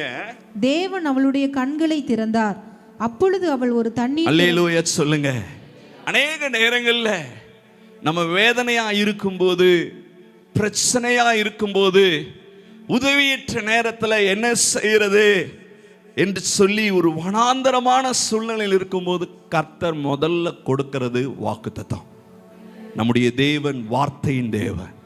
அல்லேலூயா சொல்லுங்க. அதனால முதல்ல நீங்க அவருடைய வாக்குத்தத்தத்தை தான் கர்த்தர் உங்களுக்கு கொடுத்திருப்பாரு. உங்க வாழ்க்கையில நீங்க அநேக நாட்களா போராடிட்டு வனாந்தரத்தில் நின்று கொண்டிருக்கலாம். கர்த்தர் முதல்ல உங்களுக்கு கொடுக்கிறது வாக்குத்தத்தம். வாக்குத்தத்தத்தை கர்த்தர் வசனம், ஒரு வசனம் சொல்லுது, அவர் வாக்குத்தத்தத்தை கட்டளையிட்டு தம்முடைய வார்த்தையை நிறைவேற்றுகிறவரா? ஆமீன் சொல்லுங்க. உங்க வாழ்க்கையில முதலாவது ஒரு வாக்குத்தத்தத்தை கொடுத்தால் அது நிச்சயம் நிறைவேறும். கை உயர்த்தி ஒரு அல்லேலூயா சொல்லுங்களேன். ஆமா, அடுத்தது பாருங்க 19வது வசனத்துல, தேவன் அவளுடைய கண்களை திறந்தார். ஆமா, அவளுடைய மனக்கண்களை கர்த்தர் திறந்தாருங்க. கவனிங்க, வனாந்தரத்துல தான் நின்றுட்டு இருக்கிறா, ஆதரவில்லாத நிலைமைதான், கேள்விக்குறியான நிலைமைதான். பிள்ளையினுடைய நிலைமை என்ன ஆகும்? ஆமா, அவ எங்கேயும் போகல, அலைஞ்சிட்டு இருந்த அதே வனாந்தரத்துல எந்த இடத்துல நிக்கிறீங்களோ அங்கேயே கர்த்தர் உங்களுக்கு அற்புதம் செய்ய வல்லவ. அல்லேலூயா சொல்லுங்க. ஆமா, உலகத்தில் இருக்கிற மந்திரவாதிகள் சொல்லுவாங்க, அந்த வீட்டை இடிச்சு போடு, அது அந்த பக்கம் போ, நீ அப்படி செய் இப்படி செய். இல்லை இல்லை, நம்முடைய தேவன் இருக்கிற இடத்திலேயே. ஆமீன். ஈசாக்கு பாருங்க, எந்த இடத்துல பஞ்சமோ, எந்த இடத்துல பாதிப்போ, அதே இடத்துல கர்த்தர் அவனை உயர்த்தி நிறுத்தினார். வசனம் அதுதானே சொல்லுது, எந்த இடத்துல வெட்கப்பட்ட தேசத்துல நம்மை கீர்த்தியும் புகழ்ச்சியுமாய் வைக்கிறார். வேற தேசத்துக்கு கொண்டு போயெல்லாம் இல்லை, எந்த இடத்துல நீங்க வெட்கப்பட்டீங்களோ, எந்த இடத்துல இந்த ஆகா தண்ணிக்காக அலைஞ்சாலோ, எந்த இடத்துல தாகத்தோடு இனி முடிஞ்சது, பிள்ளை சாக போறா, இனி என்னுடைய பிள்ளையினுடைய காரியம் முடிஞ்சது, என் பிள்ளையினுடைய வாழ்க்கை முடிஞ்சதுன்னு சொல்லி எந்த இடத்துல பிள்ளைக்காக கவலைப்பட்டாலோ அதே இடத்துல என் தேவன் ஒரு வாய்க்காலை, நீரூற்றை ஏற்படுத்துவார் என்றால், இந்த ஆராதனைக்கு வந்திருக்கிற அன்பு சகோதரா, அன்பு சகோதரி, உனக்காகவே என் தேவன் ஒரு அற்புதம் செய்ய வல்லவர். ஹல்லேலூயா. அவர் நிச்சயம் செய்வாருங்க. உங்களுக்கு மாத்திரம் அல்ல, உங்க பிள்ளைகளுக்காக அவர் ஒரு நீரூற்றை, வாய்ப்பே இல்லாத இடத்துல வாய்ப்பை உண்டு பண்ணுகிறவர் தான் நம்முடைய ஆண்டவர். பாசிபிளே இல்லாத ஆமீன் இடத்துல நமக்காக, இம்பாசிபிளான இடத்துல நமக்காக ஒரு பாசிபிளை ஏற்படுத்துகிறவர் தான் நம்முடைய ஆண்டவர். அல்லேலூயா சொல்லுங்க. நம்ம ஆராதிக்கிற ஆண்டவர் சாதாரணமான ஆண்டவரே இல்லைங்க. அல்லேலூயா சொல்லுங்க. அவர் சர்வ வல்லமையுள்ள ஆண்டவர். ஆமென். அல்லேலூயா சொல்லுங்களேன். அந்த வசனம் சொல்லப்பட்டிருக்கு 20வது வசனத்துல பாருங்க. அதை விட பாருங்க ஒரு பெரிய பியூட்டி. 20 தான் எனக்கு ரொம்ப பிடிச்ச வசனம். ஆண்டவர் இந்த வனாந்தரத்துல எப்படி இந்த இஸ்மவேலை ஒரு பெரிய சாதனையாக மாற்றினார், அவனுடைய முடிவு பார்க்கிறேன், நான் காண்பித்து கொடுக்கிறேன் எவ்வளவு பெரிய சாதனையாக முடிந்தது என்று சொல்லி போட்டிருக்கு. ரொம்ப ஆச்சரியம். வாசிக்கலாம். தேவன் பிள்ளையுடனே இருந்தார். தேவன் பிள்ளையோடு இருந்தார். அவன் வளர்ந்து. இன்னைக்கு கர்த்தர் சொல்றார், உங்க பிள்ளையோடு கர்த்தர் இருக்கிறார். அவன் கல்லூரிக்கு போகலாம், அவன் வேலை செய்யற இடத்துல போகலாம். இந்த நவம்பர் மாதத்துல பிள்ளைகளை குறித்து அநேகர் பாரத்தோடு ஜெபித்துக் கொண்டிருக்கிறீங்க, ஜெபிக்க சொல்லி இருக்கிறீங்க. கர்த்தர் சொல்றா, ஆமென், உங்க பிள்ளைகளை சாதனையாய் மாற்ற என் தேவன் வல்லவர். ஹல்லேலூயா. அதுக்கு தானே பிள்ளைகளை கர்த்தர் நமக்கு கொடுத்தார். எதுக்கு கர்த்தர் நமக்கு பிள்ளைகளை கொடுத்தா? நம்மை ஸ்தோத்திரம், நம்மை மாத்திரமல்ல, நம்முடைய பிள்ளைகளையும் கர்த்தர் அற்புதங்களாக. அதுதான் சொல்றான் ஏசாயா, சொல்றா, இஸ்ரவேலிலே நானும் என் பிள்ளைகளும் அற்புதங்களாகவும் அடையாளம். அவன் மாத்திரம் அல்ல, ஏசாயா மாத்திரம் அல்ல, அவன் பிள்ளைகளையும் கர்த்தர் சாட்சியாய் மாற்றினது போல இந்த நவம்பர் மாதத்துல உங்க பிள்ளையை குறித்து ரொம்ப ஆமேன் ஆமேன் கவலைப்படாதீங்க பிரதர். உங்க பிள்ளைகளை குறித்து கவலைப்படாதீங்க சிஸ்டர். கர்த்தர் உங்க பிள்ளைகளை குறித்து ஒரு பெரிய திட்டம் வைத்திருக்கிறார். ஹல்லேலூயா, ஹல்லேலூயா. இந்த ஆகாருக்கு தெரியல. ஆகார் நினைச்சா கணவன் கைவிட்டுட்டான்னு சொல்லி வனாந்தரத்துல போய் நிக்கிறா. ஆனா அந்த 20வது வசனத்துல தான் போட்டிருக்கு பாருங்க, தேவன் பிள்ளையுடனே இருந்தார். தேவன் பிள்ளையோடு இருந்தார். அவன் வளர்ந்து வனாந்திரத்திலே குடியிருந்து வில்வித்தையிலே வல்லவனானான். ஆங்கிலத்துல போட்டிருக்கு, God was with Ismael and he grew and developed and he lived in the wilderness, become expert in arts என்று ஆர்ச்சர் என்று போடப்பட்டிருக்கு. அல்லேலூயா சொல்லுங்க, சத்தமா ஒரு அல்லேலூயா சொல்லுங்க. வனாந்தரத்துல இருந்தாலும் நிறைய நேரம் நம்ம பிள்ளைங்க கல்லூரிக்கு போவாங்க, அங்க கர்த்தருடைய கரம் மாத்திரம் தான் இருக்கும். அல்லேலூயா சொல்லுங்க. எனக்கு ஒரு வசனம் எஸ்ரா புஸ்தகத்துல ஒரு வசனம் ரொம்ப பிடிக்கும். எஸ்ராவின் மேல் அமர்ந்த கர்த்தருடைய தயவுள்ள கரம். இந்த கால வேளையில நம்முடைய பிள்ளைகள் கல்லூரிக்கு போகும்போது, பள்ளிக்கு போகும்போது, வீடுகள் வேலைக்கு வேலை செய்கிற இடத்துல போகும்போது, கர்த்தருடைய தயவுள்ள கரம் அந்த பிள்ளைகள் மேல் இருக்கும். ஹல்லேலூயா. இங்க பாருங்க, வனாந்தரத்துல இருக்கிறாங்க. கர்த்தர் அவனுக்கு செய்த புதிய காரியம். கர்த்தர் அந்த பிள்ளையோட இருந்தா. தகப்பன் அவனை கைவிட்டுட்டான். எதிர்காலங்கள் கேள்விக்குறி. தாய் கூட பிள்ளைய செடியின் கீழே விட்டுட்டா. எல்லாமே கேள்விக்குறியான நிலைமையில கர்த்தர் கைவிடவே இல்லைங்க. கர்த்தர் கைவிடவே இல்லை. நம்முடைய தேவன் கைவிடுகிற தேவன் இல்லை. அல்லேலூயா சொல்லுங்க. தமிழ்ல வளர்ந்தான் என்று போடப்பட்டிருக்கு. 13 நாங்க ஆங்கிலத்துல போட்டிருக்கு, எந்த வனாந்தரத்துல கைவிடப்பட்டானோ அதே வனாந்தரத்தில் அவன் பெரிய மனிதனாக முன்னேறினார். எந்த வனாந்தரத்தில் அலைந்து திரிந்தானோ, எந்த வனாந்தரத்திலே தகப்பனால கைவிடப்பட்டு அலைந்து திரிந்தானோ, அதே வனாந்தரத்திலே குடியிருந்து ஒரு பெரிய நிபுணனாக, ஒரு பெரிய வில்வித்தை வீரனாக அநேகர் பார்த்து ஆச்சரியப்படத்தக்கதாய் ஒரு பெரிய சந்ததியாய் கர்த்தர் அவனை உருவெடுத்து நிறுத்தினார். என் தேவன் இன்றைக்கும் ஜீவனுள்ளவராய் இருக்கிறார். அந்த வார்த்தை வில்வித்தை வீரன் என்கிற வார்த்தை ஆங்கிலத்தில் எக்ஸ்பர்ட் என்று போடப்பட்டிருக்க. ஒரு பெரிய நிபுணனாக கர்த்தர் அவனை உயர்த்தி ஆசீர்வதித்து வனாந்தரத்திலே கர்த்தர் அவனுக்கு ஒரு புதிய காரியம் செய்தார். அந்த தேவன் தாங்க உங்க பிள்ளைகளை கர்த்தர் உயர்த்துவா. அல்லேலூயா சொல்லுங்க. நம்முடைய தேவன் சாதாரணமான தேவன் அல்ல. பிள்ளைகளை கொடுத்தவர் பிள்ளைகளை பராமரிக்க மாட்டாரோ? பிள்ளைகளை கொடுத்தவர் பிள்ளைகளை ஆளாக்க மாட்டாரோ? பிள்ளைகளை கொடுத்தவர் பிள்ளைகளை உயர்த்தி நிறுத்த மாட்டாரோ? நிச்சயம் உங்களுடைய பிள்ளைகளையும் ஆமென் சாகரவனை சாதனையானலாய் மாற்றி ஒரு புதிய காரியம் செய்தவர் உங்க குடும்பத்திலே கர்த்தர் செய்து நிறுத்த வல்லவராக இருக்கிறார். இந்த இஸ்மவேலுடைய கடைசி அவனுடைய வாழ்க்கை 25வது அதிகாரம் 12வது வசனத்துல இருந்து பாருங்க.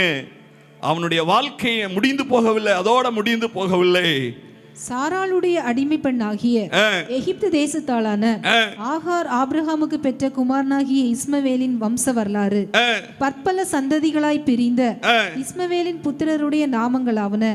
இஸ்மவேலுடைய மூத்த மகன். இதெல்லாம் வீட்டுல போய் வாசித்துக்குங்க, டைம் இல்ல. 16வது வசனத்துல பாருங்க, ஆண்டவர் அவனை ஒரு பெரிய எக்ஸ்பர்ட்டாக அவனை உயர்த்தினது மாத்திரமல்ல, அவனுக்கு ஒரு புதிய காரியத்தை செய்தது மாத்திரமல்ல. 16வது வசனத்துல பாருங்க எவ்வளவு பெரிய காரியத்தை கர்த்தர் இஸ்மவேலுடைய வாழ்க்கையில செய்றாரு. தங்கள் கிராமங்களிலும் அரண்களிலும் குடியிருந்த தங்கள் ஜனத்தாருக்கு 12 பிரபுக்களாகிய, கை தட்டி ஆண்டவரை மகிமைப்படுத்துங்க, 12 பிரபுக்களாகிய இஸ்மவேலின் குமாரர்கள் இவர்களே.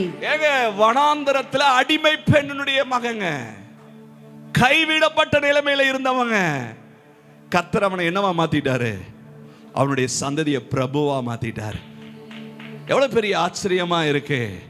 அவனை இந்த இஸ்மவேலை ஒரு எக்ஸ்பர்ட்டா மாத்தி அவனை சொல்றாங்க வில் வித்தையில ஆமா குறி வல்லவனா மாத்தினது மாத்திரம் இல்ல, அவனுடைய சந்ததி அவனுடைய பிள்ளைகள் எல்லாம் ஒரு அந்த பட்டணத்துக்கே பிரபுவாக கர்த்தர் அவனை உயர்த்தி வைத்திருக்கிறார். எவ்வளவு பெரிய பாக்கியம். அல்லேலூயா சொல்லுங்க. கர்த்தரை நம்பி வந்தவர்கள் ஒரு நாளும் கெட்டு போனதே இல்லை. அல்லேலூயா. வாக்கு கொடுத்தவர் வாக்கு மாறாதவர்ங்க. இந்த காலை ஆராதனையிலே கர்த்தர் சொல்றார், வனாந்தரத்திலே நின்று கொண்டிருக்கலாம் ஆகாரே கவலைப்படாத, வனாந்தரத்திலே நின்று கொண்டிருக்கலாம் இஸ்மவேலே கவலைப்படாத, உனக்காக கர்த்தர் ஒரு அற்புதம் செய்ய வல்லவர். உன்னுடைய காரியங்கள் ஆமென் துவக்கம் அற்பமாயிருக்கலாம், முடிவு பயங்கரமாயிருக்கும். எதிர்பாராத பயங்கரமான காரியங்களை உங்கள் பிள்ளைகள் வாழ்க்கையில கர்த்தர் நிச்சயம் செய்வார். செய்வார். கவலைப்படாதீங்க. இன்றைக்கு இருக்கிற பிரச்சனை நிரந்தரம் இல்லை, இன்றைக்கு இருக்கிற அவமானம் நிரந்தரம் இல்லை. என் தேவன் ஜீவன் உள்ளவர். அதுதான் நாம் பாடினோம். ஆமென். மதுரமான வாழ்வு கசப்பானதோ, ஒளி வரும் நேரம் நம்பிக்கையில்லா நிலையானதோ, விசுவாசம் குறைவானதோ, அற்புத சொல்லுங்க உரத்த சத்தமா, அதிசயம் செய்வார் கலங்காதே, அவர் அதிசயம் செய்வார் கலங்காதே. நமக்குள்ள இருக்கிறவர் அற்புதமானவர், நமக்குள்ள இருக்கிறவர் அற்புதமானவர். அவருடைய நாமம் அதிசயம். அவர் எவரையும் மேன்மைப்படுத்தவோ எவரையும் பலப்படுத்தவும் முடியும். தகுதி இல்லாத சகோதரர்களால குடும்பத்தால கைவிடப்பட்டு வனாந்தரத்தில் இருந்த தாவீதை அரசனாய் உயர்த்தி அவனை அழகு பார்க்க என் தேவனால் முடியும் என்றால் நம்முடைய பிள்ளைகள் அவரால் மாற்ற முடியாதா? நிச்சயம் முடியும். அதான் சொல்லுங்க, உங்க நம்பிக்கையை விட்டுறாதீங்க, நிச்சயமாகவே முடிவு உண்டு. அல்லேலூயா. இரண்டாவது வேகமாய் போகிறேன். தகுதி இல்லாதவனை தரமாக மாற்றுவார். தகுதி இல்லாதவனை தரமாக மாற்றுவார். யாத்திராகமம் 3வது அதிகாரம் முதல் 10 வசனங்களை வாசிக்க வேண்டாம், கவனியுங்கள். இந்த யாத்திராகமம் 3வது அதிகாரத்தில் மோசேயினுடைய நிலைமை நமக்கு எல்லாருக்கும் தெரியும். மோசே பிறந்தது எப்படி? முதல் வசனத்தை மாத்திரம் வாசிச்சுட்டு அப்புறம் வந்துரும். முதல் வசனம் யாத்திராகமம் 3:1 வாசிங்க. மோசே மீதியான் தேசத்து இப்போ இந்த மோசே எங்கே நிற்கிறான், அவனுடைய நிலைமை எங்க இருக்குன்னு சொல்லி வசனம் சொல்லுது பாருங்க. மீதியான் தேசத்து ஆசாரியனாய் இருந்த தன் மாமனாகிய எத்ரோவின் ஆடுகளை மேய்த்து வந்தான். அவன் ஆடுகளை வனாந்தரத்தின் பின்புறத்திலே ஓட்டி தேவ பர்வதமாகிய ஓரேப் மட்டும். இப்ப எங்க இருக்கிறான் இந்த மோசே? வனாந்தரத்துல வந்துட்டாங்க. இந்த மோசே பத்தி நமக்கு தெரியும். பிறந்தது இஸ்ரவேல் வீட்டுல, யூதக்கு வீட்டுல பிறந்தாலும் வளர்ந்தது அவன் எங்க வளர்ந்தா? சொல்லுங்க, டக் டக்கு நீங்களே சொல்லிட்டீங்கன்னா செய்தி ஈஸியா புரிஞ்சிடும். எங்க வளர்ந்தா இவன்? அரண்மனையில வளர்ந்தாங்க. பார்வோனுடைய குமாரத்தி தத்தெடுத்துக்கிட்டு வளர்க்கிறா. இவ்வளவு ஒரு ராஜகுமாரனாக வளர்ந்தவன் கவனிங்க, இன்றைக்கு 40 வயது இருக்கும். அவனுடைய நிலைமை இப்ப எங்க வந்து நிற்கிறா? சொல்லுங்களேன், வனாந்தரத்துல. இது முதல்ல பிள்ளைகளை பத்தி பார்த்தோம். ரெண்டாவது நடுத்தர வயதில் இருக்கிறவங்க கவனிங்க, உங்களுக்கு தான் கர்த்தர் இன்றைக்கு பேசுறார். 40 வயது இருக்கும், அவனுடைய வாழ்க்கை இன்றைக்கு துவக்கம் அமோகமா இருக்கு, ஆச்சரியமா இருக்கு, அற்புதமா இருக்கு. கிருபையா கர்த்தர் அரண்மனையில் வளர்க்க பண்ணினார். எகிப்தில் இருக்கிற சகல சாஸ்திரங்களை கற்றுக்கொண்டு அடுத்த பார்வோனாக இந்த மோசே தான் வர வேண்டியவன். இவன் தான் நினைச்சுக்கிட்டு இருக்கிறான், நான் பார்வோனாக அடுத்த பார்வோன்னு சொல்லி எதிர்பார்த்து கொண்டிருந்த நேரத்தில் சரியா அவனுடைய ஜென்ம ஸ்பாவம் வெளிப்பட ஆரம்பித்தது. அல்லேலூயா சொல்லுங்க, சத்தமா ஒரு அல்லேலூயா சொல்லுங்க. யாத்திராகமம் 2வது அதிகாரம் 11-12 அவன் வீட்டை விட்டு கொஞ்சம் வெளியில வரா. அங்க ஒரு சண்டை நடக்குது எகிப்தியர்களுக்குள்ள. இதெல்லாம் நமக்கு தெரியும், சொல்லிட்டு போறேன்.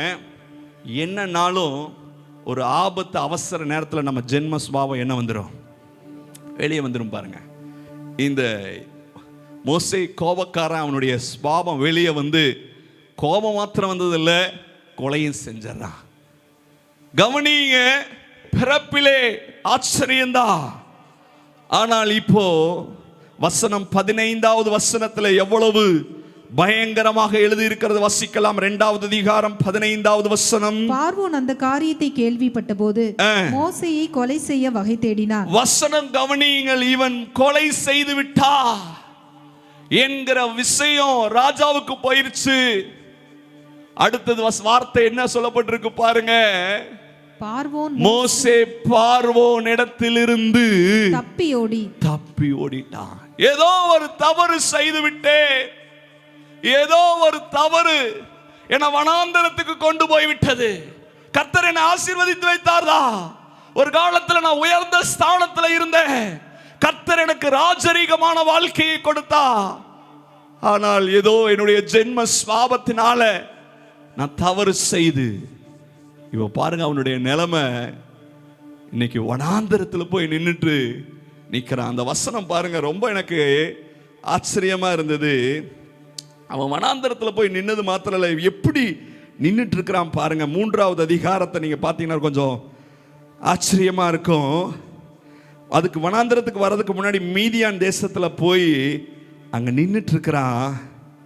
அங்க பாருங்க, மீதியான் தேசத்து ஆசாரியனுக்கு 7 குமாரத்திகள் இருந்தார்கள். அதுக்கு முன்னாடி சில வசனங்களை பாருங்க, ரொம்ப ஆச்சரியம். அவனுடைய நிலைமை பாருங்க எவ்வளவு பரிதாபமா இருந்துச்சுன்னு சொல்லி 15வது வசனத்துல பாருங்க. பார்வோன் அந்த காரியத்தை கேள்விப்பட்ட போது மோசேயை கொலை செய்ய வகை தேடினான். மோசே பார்வோன் இடத்திலிருந்து தப்பி ஓடி மீதியான் தேசத்தில் போய் பக்கத்தில் இருந்த மீதியான் தேசத்துல போய் தங்கி ஒரு துறவண்டையிலே உட்கார்ந்து, ஒரு துறவண்டையில, ஒரு நீருற்றண்டையில போய் உட்கார்ந்து இருக்கிறான். மீதியான் போதும். அந்த நேரங்களை கவனிச்சு பாருங்க. எதிர்காலம் என்ன, குடும்பம் இல்லை, இன்னும் திருமணம் பண்ணல, இனி என்ன செய்யறது? இது பார்வோன் என்ன கண்டுபிடிச்சிருவானோ, ஐயோ நம்ம ஒரு கொலை செஞ்சிருக்கிறோமே, நம்ம ஒரு குற்றவாளியா நிக்கிறோமே, இதை அவன் பார்த்தானா நம்மளை பிடிச்சிட்டு போயிடுவானேன்னு சொல்லி ஒரு குற்ற உணர்வு, ஒன்று பயம் உள்ள, பயத்தோட பதட்டத்தோட, இன்னொரு பக்கம் எதிர்கால கேள்வி, வாழ்க்கையே சூனியமாக்கப்பட்ட நிலைமையில ஒரு துறவண்டையிலே உட்கார்ந்து கொண்டிருக்கிற மோசேக்கு கர்த்தர் ஒரு புதிய காரியத்தை செய்தார். இந்த கால வேளையிலே இந்த வார்த்தை யாருக்கு என்று தெரியவில்லை, கர்த்தர் சிலரோடு பேசுகிறார். நான் எவ்வளவு என்னுடைய ஆரம்ப வாழ்க்கையில கர்த்தர் என்னை உயர்த்தினார் பாஸ்டர், கர்த்தர் என்னை உயர்த்தி கொண்டு வந்தார், என்னுடைய ஸ்தானங்களை கர்த்தர் அநேக ஆசீர்வாதங்களை கொடுத்தார். ஆனால் இந்த ஆசீர்வாதங்களை என்னுடைய ஜென்ம சுபாவத்தினாலேயோ அல்லது கீழ்ப்படியாமையினாலேயோ எப்படியோ நான் இழந்து போய் இன்றைக்கு வெறும் கையாக இந்த மோசேயை போல அவன் நான் நின்று கொண்டிருக்கிறேன் என்று சொல்லி இந்த ஆராதனைக்கு வந்திருக்கலாம். கர்த்தர் உங்களோட தான் பேசுறார் பிரதர், உங்களோட தான் பேசுறார். நான் உனக்கு ஒரு புதிய காரியத்தை செய்வேன், நான் உனக்கு ஒரு புதிய காரியத்தை செய்வேன். இப்படிப்பட்ட நிலைமையில இருந்தவனை தேடி 3வது அதிகாரத்திலே பார்க்கிறோம், 2வது வசனத்திலே பார்க்கிறோம். கர்த்தர் சாதாரண முட்செடி, யாரும் மதிக்க முடியாத, ஏறிட்டு பார்க்க முடியாத முட்செடி ஆகிய அந்த முட்செடியிலே கர்த்தர் ஜாலி தெரிந்து மோசேக்கு முன்னாடி தரிசனமானது போல இந்த கால வேளையிலே கர்த்தர் தம்முடைய ஊழியக்காரர் மூலமாய் உனக்கு தரிசனமாகி சொல்றாரு, உனக்கு ஒரு எதிர்காலம் இருக்குப்பா, உனக்கு ஒரு புதிய காரியத்தை நான் செய்வேன், உன்னுடைய வாழ்க்கை முடிந்து போவது இல்லை. எஸ் எஸ் இந்த ஆராதனையிலே முட்செடியிலே தரிசனமான கர்த்தர் இந்த ஆலயத்திலே ஊழியக்காரன் மூலமாய் உங்களோடு பேசிக் கொண்டிருக்கிறார். எல்லாமே சூனியமாக்கப்பட்ட நிலைமையிலே நின்று கொண்டிருந்த, வனாந்தரத்திலே நின்று கொண்டிருந்த மோசேக்கு உதவின ஆண்டவர், அவனுக்கு ஒரு புதிய காரியத்தை செய்தவர், உங்களுக்கும் அவர் புதிய காரியத்தை செய்ய வல்லவராயிருக்கிறார். அவனுக்கு என்ன புதிய காரியத்தை செய்தார், அது மாத்திரம் நேரம் இல்லாதபடினால் அதை மாத்திரம் நான் சொல்லி நான் ஜெபிக்க போகிறோம். 7வது வசனம் 7வது வசனத்திலிருந்து வாசிக்கிறதை கவனிக்கலாம். மற்ற பகுதியெல்லாம் நமக்கு தெரியும். அப்பொழுது கர்த்தர் எகிப்தில் இருக்கிற என் ஜனத்தின் உபத்திரவத்தை நான் பார்க்கவே பார்த்து ஆளோட்டிகளின் நிமித்தம் அவர்கள் இடுகிற கூக்குரலை கேட்டேன். அவர்கள் படுகிற வேதனைகளையும் அறிந்திருக்கிறேன். அவர்களை எகிப்தியரின் கைக்கு விடுதலையாக்கவும் அவர்களை அந்த தேசத்திலிருந்து நீக்கி கானானியரும் ஏத்தியரும் எமோரியரும் பெர்சியரும் ஏவியரும் எபூசியரும் இருக்கிற இடமாகிய பாலும் தேனும் ஓடுகிற நலமும் விசாலமுமான தேசத்தில் கொண்டு போய் சேர்க்கவும் இறங்கினேன். இப்பொழுதும் இஸ்ரவேல் புத்திரரின் கூக்குரல் என் சந்நிதியில் வந்து எட்டினது. எகிப்தியர் அவர்களை ஒடுக்குகிற ஒடுக்குதலையும் கண்டேன். நீ இஸ்ரவேல் புத்திரராகிய என் ஜனத்தை எகிப்திலிருந்து அழைத்து வரும்படி கவனியுங்கள். தன்னுடைய வாழ்க்கை கேள்விக்குறியாயிருந்தவனுடைய நிலைமையில என்ன செய்வதென்று பயந்து போய், ஐயோ நான் ஒரு குற்றவாளி ஆயிட்டேனே, நான் ஒரு கொலையாளியாய் மாறிட்டேனேன்னு சொல்லி வனாந்தரத்திலே பதுங்கி போய் தனியாய் நின்று கொண்டிருந்தவனுடைய வாழ்க்கையிலே கர்த்தருடைய அழைப்பு வருகிறது. கர்த்தர் அவனை குறித்து தேவன் வைத்திருக்கிற தரிசனத்தை கர்த்தர் அவனுக்கு தருகிறார். அவன் என்ன செய்ய வேண்டும்? கவனியுங்கள். அவன் செய்த தவறை ஆண்டவர் அவனுக்கு காண்பித்து கொடுக்கவில்லை. அவன் செய்த குற்றத்தை ஆண்டவர் அவனுக்கு காண்பித்து கொடுக்கவில்லை. மாறாக கர்த்தர் அவன் மூலமாய் செய்ய வேண்டிய காரியத்தை, ஒரு புதிய காரியத்தை, புதிய துவக்கத்தை, புதிய ஊழியத்தை, புதிய வேலையை, கர்த்தர் புதிய ப்ராஜெக்டை கர்த்தர் அவன் கையில ஒரு தலைவனாக அவனை ஏற்படுத்தி அனுப்புகிறார்.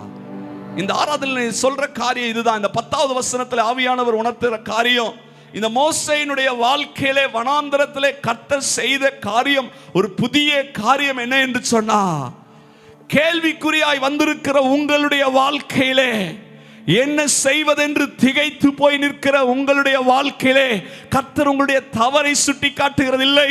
அது அவருக்கு தெரியும். உங்களுடைய குற்றம் அவருக்கு தெரியும். உங்களுடைய காரியங்கள் அது அவருக்கு தெரியும். கடந்த காலங்களிலே நடந்த தவறு அவருக்கு தெரியும். நம்முடைய தவறை அவர் பெரிதாக எண்ணாதபடி கிருபையாய் அவர் மன்னித்து இனி வரப்போகிற நாட்களிலே கர்த்தர் உங்களை கொண்டு செய்ய போகிற காரியத்தை தான் இன்றைக்கு அறிவிக்கிறார். மோசேயே, நீ வனாந்தரத்தில் நிற்கிற இடம் இல்லப்பா, உன்னை கொண்டு எகிப்தை நான் ரட்சிக்க போகிறேன், என் ஜனத்தை நான் மீட்க போகிறேன், உன்னை கொண்டு நான் செய்கிற காரியம் பயங்கரமா இருக்கும். எஸ், ஒரு அழைப்பு அவனுக்கு கொடுக்கிறாருங்க, ஒரு தரிசனத்தை கொடுக்கிறாரு, ஒரு வாழ்க்கையில் அவன் செய்ய வேண்டிய காரியத்தை கர்த்தர் இன்னைக்கு தராரு. அல்லேலூயா சொல்லுங்க. ஒரு பெரிய தலைவனாக மோசே குறித்து படிக்கும்போது அவன் ஒரு பெரிய தலைவனாக அவனை உயர்த்துகிறார். ஆமென். ஒரு பெரிய சபையினுடைய மேய்ப்பனாக கர்த்தர் அவனை உயர்த்துகிறார். அல்லேலூயா சொல்லுங்க. அப்ப பாருங்க, வனாந்தரத்திலே கர்த்தர் செய்கிற ஒரு புதிய காரியம். சில நேரங்களில் நம்ம வாழ்க்கையில கர்த்தர் வனாந்தரத்துக்கு நம்மளை அழைத்துட்டு வர்றது, அவருடைய திட்டத்தை உங்கள் வாழ்க்கையிலே வெளிப்படுத்தும்படியாக கர்த்தர் அனுமதிக்கிறார். கர்த்தர் இன்னைக்கு இந்த 2வது குறிப்பில் கர்த்தர் சொல்ற காரியம், எசேக்கியேல சொல்றாரு, என் நினைவுகள் உங்கள் நினைவுகள். அந்த வார்த்தை ஆங்கிலத்தில் பிளான்ஸ் என்று போடப்பட்டிருக்கிறது. அநேக நேரங்களில் நம்ம நினைப்போம், நம்ம எகிப்துக்கு பார்வோனாக தலைவனாக மாறுவோன்னு சொல்லி நினைச்சிட்டு இருப்போம். ஆனா கர்த்தர் சொல்றாரு, நான் உன்னை வனாந்தரத்துக்கு உன்னை அழைத்து கொண்டு வந்தது என்னுடைய திட்டத்தை, உன் வாழ்க்கையில நான் என்ன செய்ய வேண்டும் என்கிற ஒரு தெய்வீக திட்டத்தை நிறைவேற்ற அதை அறிவிக்கும்படியாக நான் கொண்டு வந்தேன். இவனை எகிப்திலேயே வச்சு சொல்லியிருந்தா அவன் செஞ்சிருப்பானா? செய்ய மாட்டான்ல, அவன் வந்திருக்க மாட்டான். பாருங்களேன், ஆண்டவர் சில நேரங்களில் நினைப்போம், நம்ம வாழ்க்கையில் நடக்கிற சில காரியங்கள், சில தவறுகள் காரியங்கள் ஏதோ நம்மளை அழித்திருமோ? இல்லை இல்லை, கர்த்தர் சில காரியங்களை அனுமதிக்கிறார், நம்மை உடைக்க, நம்மை உருவாக்க, நம்மை உயிர்ப்பித்து சாட்சியாய் கொண்டு வந்து நிறுத்த கர்த்தர் சில காரியங்களை நம்முடைய குடும்பத்தில், நம்முடைய சரீரங்களில், நம்முடைய வாழ்க்கையில கர்த்தர் அனுமதிக்கிறார். கை உயர்த்தி ஒரு அல்லேலூயா சொல்லுங்க. இந்த வனாந்தரத்திலே மோசேக்கு செய்த 2வது காரியம், ஒரு தெய்வீக அழைப்பும் ஒரு தெய்வீக தரிசனத்தையும் அவன் வாழ்க்கையின் மூலமா கர்த்தர் என்ன செய்ய வேண்டும் என்கிற ஒரு திட்டத்தை அறிந்து கொள்கிறான். இன்றைக்கு இந்த ஆராதனைக்கு வந்திருக்கிற சபையே, நீங்க கேட்கலாம், ஆண்டவர் என் வாழ்க்கை ஆரம்பத்துல வளமா தான் போயிட்டு இருந்தது, ஆனா இன்றைக்கு நான் வனாந்தரத்துல வந்து குறிப்பா இந்த நடுத்தர வயதுல நிற்கிறேன், நான் என்ன செய்யறது என்று தெரியாதபடி நின்று கொண்டிருக்கிறேன். இன்றைக்கு பவுலை போல சவுலை போல ஆண்டவரிடத்துல, ஆண்டவரே நான் என்ன செய்ய சித்தமா இருக்கிறீர் என்று நீங்க கேட்பீர்கள் என்றால், தேவன் உங்களை எதற்காக ரட்சித்தாரோ, எதற்காக உங்களை முன்குறித்தாரோ, அந்த தெய்வீக அழைப்பையும் திட்டத்தையும் உங்களுக்கு வெளிப்படுத்தி அதை நிறைவேற்றி நடத்தி செல்ல அவர் வல்லவராக இருக்கிறார். உங்களுடைய வேலை காரியங்களா இருக்கலாம், நீங்க எத்தனையோ முயற்சி பண்றீங்க, அந்த வேலையில இன்னும் தோற்று போய் இருக்கலாம். ஒரு வனாந்தரம் போல உங்க வேலையில இருக்கலாம். இன்றைக்கு ஆண்டவர் சமூகத்துல முழங்கால் படியிடுங்க. ஆண்டவரே, என் வேலையில எவ்வளவோ முயற்சி பண்றேன், அதுல நான் என்ன செய்யணும், எப்படி செய்யணும், இதை நான் என்ன பண்றது என்று சொல்லி தேவனிடத்தில் ஆலோசனை கேட்பீர்கள் என்றால், கர்த்தருடைய வார்த்தை சொல்லுகிறது, நான் உனக்கு போதித்து நீ நடக்க வேண்டிய வழியில் நான் உன்னை நடத்துவேன்பா, உன்மேல் என் கண்ணை வைத்து உனக்கு ஆலோசனை சொல்லுவேன். கவனியுங்கள், வனாந்தரத்திலே நின்று கொண்டிருந்த இந்த மோசேக்கு அழைப்பு வந்தவுடனே முதல்ல தட்டி கழிச்சான். அந்த காரியங்களுக்கெல்லாம் கீழ்ப்படிய மறந்தான். கடைசியில் அவன் செயல்பட்டான். பாருங்க, தேவ திட்டம் நிறைவேறினது மாத்திரம் அல்ல, இந்த மோசேயை குறித்து பார்க்கிறோம், அவன் இந்த பூமியிலே ஒரு ஆசீர்வதிக்கப்பட்டவனாக, ஒரு உயர்ந்தவனாக, பிறகு நம்ம எல்லாருக்கும் தெரியும், உலகமே ஆச்சரியப்படத்தக்கதாக கர்த்தர் அவனை உயர்த்தி ஆசீர்வதித்தார். கை உயர்த்தி ஒரு அல்லேலூயா சொல்லுங்க, சத்தமா ஒரு அல்லேலூயா சொல்லுங்க. அல்லேலூயா. எத்தனை பேருக்கு இந்த செய்தி ஆசீர்வாதமாக இருக்கிறது? கடைசி ஒரு 5 நிமிடம் நம்ம பேசி நம்ம எல்லாரும் ஜெபிக்க போகிற மூன்றாவது காரியம், மாறாவை மதுரமாக மாற்றுவார். இதுவும் வனாந்திரத்துல தான் கர்த்தர் செய்த ஒரு புதிய காரியம். நமக்கு தெரிந்த பகுதி யாத்திராகமம் 15வது அதிகாரம் 22வது வசனத்தில் இருந்து 23வது வசனம் முடிய. பின்பு மோசே இஸ்ரவேல் ஜனங்களை சிவந்த சமுத்திரத்திலிருந்து பிரயாணப்படுத்தினான். அவர்கள் சூர் வனாந்திரத்துக்கு புறப்பட்டு போய் 27வது வசனத்தை மாத்திரம் வாசிக்கலாம், நேரம் இல்லாதபடியினாலே. பின்பு அவர்கள் ஏலீமுக்கு வந்தார்கள். அங்கே 12 நீரூற்றுகளும்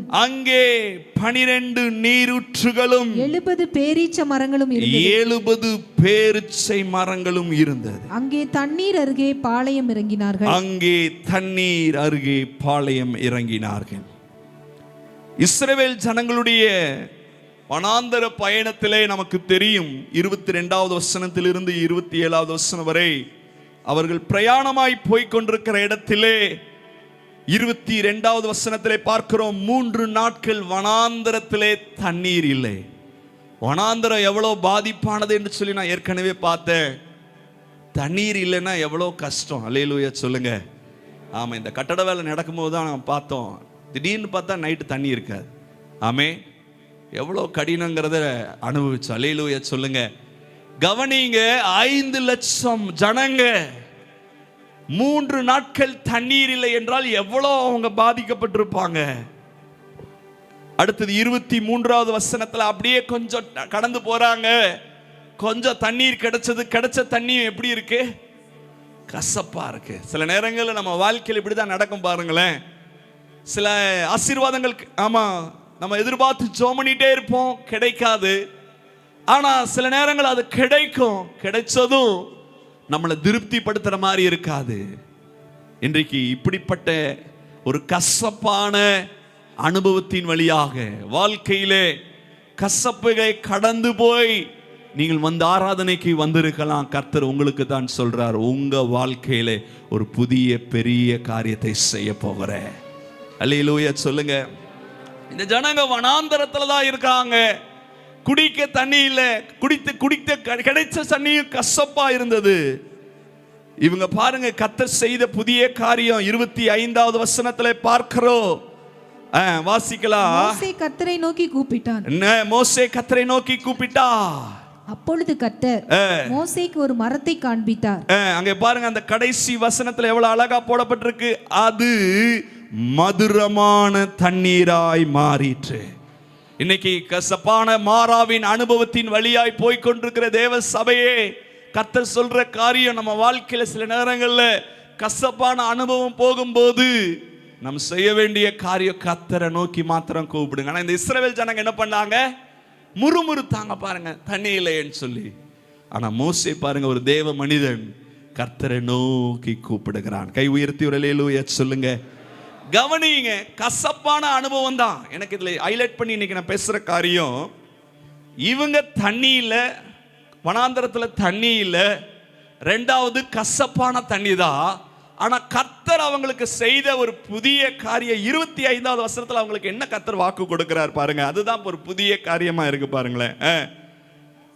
26வது வசனம், நீ உன் தேவனாகிய கர்த்தரின் சத்தத்தை கவனமாய் கேட்டு அவர் பார்வைக்கு செம்மையானவைகளை செய்து அவர் கட்டளைகளுக்கு செவி கொடுத்து அவருடைய நியமங்கள் யாவையும் கைக்கொண்டால் நான் எகிப்தியருக்கு. ஆண்டவர் சொல்றார் பாருங்க, எவ்வளவு அருமையான பிராமிஸ் கொடுக்கிறார் பாருங்க கசப்புல இருக்கிற தேவ ஜனத்துக்கு. ஆமா, அவங்க வாழ்க்கையில என்ன செய்யறது? தண்ணி இல்லையே, தாகத்துல இருக்கிற, வனாந்தரத்துல இருக்கிறோம், உதவியற்ற நிலைமையில் இருக்கிறோம். ஆனா கர்த்தர் சொல்றாரு, நீ எகிப்துல நீ வனாந்தரத்துல இருந்தாலும் நான் எகிப்தியருக்கு வர பண்ணின வியாதிகளில் ஒன்றையும் வர பண்ணே, அப்படியே மீதி அந்த வியாதி உனக்கு வந்தா நானே அதுக்கு பரிகாரம் பண்ணுவேன். ஆண்டவர் பார்த்து சொல்றார், நான் உன் பரிகாரி, நான் உன் கூட இருக்கேன்பா. கசப்பு வராதுன்னு சொல்ல முடியாது, மாறா வராதுன்னு சொல்ல முடியாது, ஆனா பரிகாரம் செய்யற கர்த்தர் நான் உன் கூட இருக்கிறேன். ரூத்துவினுடைய நகோமியினுடைய வாழ்க்கையில் அதுதானே நடந்தது. ரூத் 1வது அதிகாரம் 20வது வசனத்திலிருந்து 21வது வசனத்துல இந்த நகோமியினுடைய வாழ்க்கையில் அதுதானே நடந்தது. ஆமா, அவங்க சொல்றா பாருங்க, நீங்கள் என்னை நகோமி என்று சொல்லாமல், நீங்கள் என்னை நகோமி என்று சொல்லாமல் மாறாள் என்று சொல்லுங்கள். இந்த சம்பவம் நமக்கு தெரியும். இதை மாத்திரம் சற்று லைட்டா சொல்லிட்டு நம்ம ஜெபிக்க போறோம். 2 மினிட்ஸ்ல நான் சொல்லி நம்ம ஜெபிக்க போறோம். கவனிங்க, பெத்லகேம்ல பஞ்சம்னு சொல்லி இந்த நகோமிங்கிற ஒரு ஸ்திரீ எங்க போறா? மோவாப்புக்கு போறா. கவனிங்க, மோவாப்புக்கு போயும் இவ வாழ்க்கையில என்னதான் வந்துச்சு? கசப்பு தான் வந்தது. தன்னுடைய குமாரனை இழந்தா, தன்னுடைய கணவனை இழந்தா, எல்லாமே இழந்து ஒரு வெறுமையான நிலைமையில வந்துட்டா. வாழ்க்கையே ஒரு கசப்பான நிலைமையில வந்து நிக்கிறா. இன்னைக்கு உங்களுடைய நிலைமையும் இன்றைக்கு இந்த மாதிரி நிலைமையோட இருக்கலாம். அவளே வாய் திறந்து சொல்றா பாருங்க, திரும்ப பெத்லகேமுக்கு வந்த பிறகு சொல்றா, என்னை யாரும் நகோமின்னு சொல்லாதீங்க, மாறாள்னு சொல்லுங்க. காரணம், சர்வ வல்லவர் எனக்கு மிகுந்த கசப்பை என் வாழ்க்கையில இவ சொல்ற கர்த்தர் கட்டளையிட்டார், இவளே அதை ஏற்படுத்தி கொண்டா. அல்லேலூயா சொல்லுங்க. ஆனா இப்படிப்பட்ட கசப்பு நிறைந்த வாழ்க்கையில திரும்ப பெத்லகேமுக்கு வந்ததுனால கர்த்தர் செய்த காரியம் 4வது அதிகாரம் 14வது வசனத்திலிருந்து 17வது வசனத்துல சொல்லப்பட்டிருக்கிறபடி அதே காரியத்தை கர்த்தர் இன்றைக்கு உங்களுக்கு செய்ய போகிறார். வாசிக்கலாம். 4வது அதிகாரம் 17வது வசனம். அயல் வீட்டுக்காரிகள் அப்பொழுது ஸ்திரீகள் நகோமியை பார்த்து, கவனியுங்கள், அயல் வீட்டுக்காரிகள் நகோமிக்கு ஒரு ஆண் பிள்ளை பிறந்தது என்று வாழ்த்தி அதற்கு ஓபேத் என்று பெயரிட்டார்கள். எந்த வசனம் வாசிக்கிறீங்க? 14லிருந்து வாசிங்க. 14வது வசனத்திலிருந்து வாசிங்க. அப்பொழுது ஸ்திரீகள் நகோமியை பார்த்து சுதந்திரவாளி அற்று போகாதபடிக்கு. கவனிங்க, இந்த வார்த்தையை அண்டர்லைன் பண்ணுங்க. ஆமென். இவன் நினைச்சுக்கிட்டு இருக்கிற, அவ்வளவுதான் என் வாழ்க்கை முடிந்தது, கணவனும் போயிட்டாரு, பையனும் போயிட்டாங்க, என் வாழ்க்கை எல்லாம் சூனியமாக்கப்பட்டுருச்சுன்னு சொல்லி எல்லாமே முடிந்து போன நிலைமையில நின்று இருக்கும் போது கர்த்தர் அவ வாழ்க்கையில ஒரு புதிய காரியத்தை, திரும்ப வந்த பெத்லகேமுக்கு வந்த இந்த நகோமிக்கு கர்த்தர் செய்த ஒரு புதிய காரியத்தை பாருங்க. திரும்ப இந்த ரூத், ஆமென், அவளுடைய மருமகள் ரூத்தின் மூலமாக, போவாஸ் மூலமாக கர்த்தர் அவங்க வாழ்க்கையை கட்டுவித்து அவளை ஆசீர்வதித்த பிறகு, இதெல்லாம் நமக்கு தெரியும். அந்த வசனத்தை மாத்திரம் பாருங்க, அதை மாத்திரம் நான் சொல்லிட்டு போறேன். எவ்வளவு ஆண்டவர் இந்த நகோமியை கர்த்தர் ஒரு புதிய காரியத்தை அவங்களுக்கு செய்யறாரு பாருங்க. பக்கத்துல இருக்கிறவங்க எல்லாம் அவளை பார்த்து எப்படி சொல்றாங்க? சுதந்திரவாளி அற்று போகாதபடிக்கு இன்று உனக்கு தயை செய்த கர்த்தருக்கு ஸ்தோத்திரம். கைதட்டி ஆண்டவரை மகிமைப்படுத்த மாட்டீங்களா? நம்முடைய தேவன் எவ்வளவு நல்லவர். அவ வாழ்க்கையில செய்த புதிய காரியம் பாருங்க. இனி வாழ்க்கையே இல்லை, இனி எல்லாம் இந்த ஆமா தானும் விதவை ஆயிட்டோம், தன்னுடைய மருமகள் ரூத்து விதவை ஆயிட்டோன்னு சொல்லி புலம்பிக் கொண்டிருந்த நகோமியினுடைய வாழ்க்கையில கர்த்தர் தயை செய்து அவள் வாழ்க்கையை கட்டி, அவள் சந்ததியை கட்டி அநேகருக்கு ஆசீர்வாதமாக மாற்றினார். அல்லேலூயா சொல்லுங்க. அங்க சொல்றா பாருங்க, ஆண்டவர் தயை செய்ததுனால அவன் பெயர் இஸ்ரவேலிலே பிரபலமாக கடவுது. யார் அவன் சொல்லி சொல்றான் பாருங்க. அந்த நகோமியினுடைய பேரன் யாருன்னு சொல்லி சொல்றான் பாருங்க. வாசிங்க. அயல் வீட்டுக்காரிகள் அந்த வசனத்தை 15 வாசிங்க, அப்ப நல்லா புரியும். 15 வாசிங்க. அவன் உன் ஆத்துமாவுக்கு ஆறுதல் செய்கிறவன், அவன் உன் ஆத்துமாவுக்கு ஆறுதல் செய்கிறவனும் உன் முதிர் வயதிலே உன்னை ஆதரிக்கிறவனுமா இருக்க கடவன். உன்னை சிநேகித்து 7 குமாரரை பார்க்கிலும் உனக்கு அருமையா இருக்கிற உன் மருமகன் அவனை பெற்றானே என்றார்கள். அடுத்த வசனம். நகோமி அந்த பிள்ளையை எடுத்து, நகோமி வெறும் கையாக சூனியமாக்கப்பட்டிருந்த நிலைமையில இருந்த நகோமியினுடைய வாழ்க்கையிலே கர்த்தர் பிள்ளையை கொடுத்து ஆமேன் மடியிலே வைத்து அதை வளர்க்கிற தாயானால். அடுத்த வசனம். அந்த ஆமேன் அந்த பிள்ளை யார் என்று சொல்லப்பட்டிருக்கு பாருங்க. வீட்டுக்காரிகள் நகோமிக்கு ஒரு ஆண் பிள்ளை பிறந்தது என்று வாழ்த்தி அதற்கு ஓபேத் என்று பெயரிட்டார்கள். அவன் தாவீதின் தகப்பனாகிய ஈசாக்கின் தகப்பன். எவ்வளவு பிரபலமான குழந்தையை கர்த்தர் கொடுத்தார். கைதட்டி ஆண்டவரை மகிமைப்படுத்துங்க. அல்லேலூயா சொல்லுங்க. ஆமா, கசப்பு தான், வாழ்க்கையில கசப்பு தான். இனி முடிந்தது, இனி என்ன செய்யறது என்று சொல்லி திகைத்து கொண்டிருந்த இந்த நகோமியின் வாழ்க்கையில அவ வாழ்க்கையை மதுரமாய் மாற்றி ஒரு புதிய காரியம் செய்தவ. இந்த புதிய மாதத்திலே கர்த்தர் நம்முடைய குடும்பத்திலேயும் ஆமீன் கசப்பான அனுபவத்தின் வழியாய் போய் கொண்டிருக்கிற உங்கள் வாழ்க்கையிலேயோ அவர் அற்புதங்களை செய்து சாட்சியாய் மாற்ற போகிறார். எல்லாரும் ஆண்டவருடைய பாதத்தில் எழுந்து நிற்கலாம். இந்த கால வேளையில செய்தி என திரும்ப சொல்லப்போல ஒரே ஒரு நிமிடம் ஆண்டவருக்கு உங்களை ஒப்பு கொடுத்து உங்க பாதையை பார்த்து சோர்ந்து போகாதீங்க. வனாந்திரத்துல நிக்கிறோமேன்னு சொல்லி சோர்ந்து போகாதீங்க. கர்த்தரை நோக்கி கூப்பிடுங்க. கர்த்தரை நோக்கி கூப்பிடுங்க. ஒரே ஒரு நிமிடம் கரங்களை உயர்த்தி, ஆண்டவரே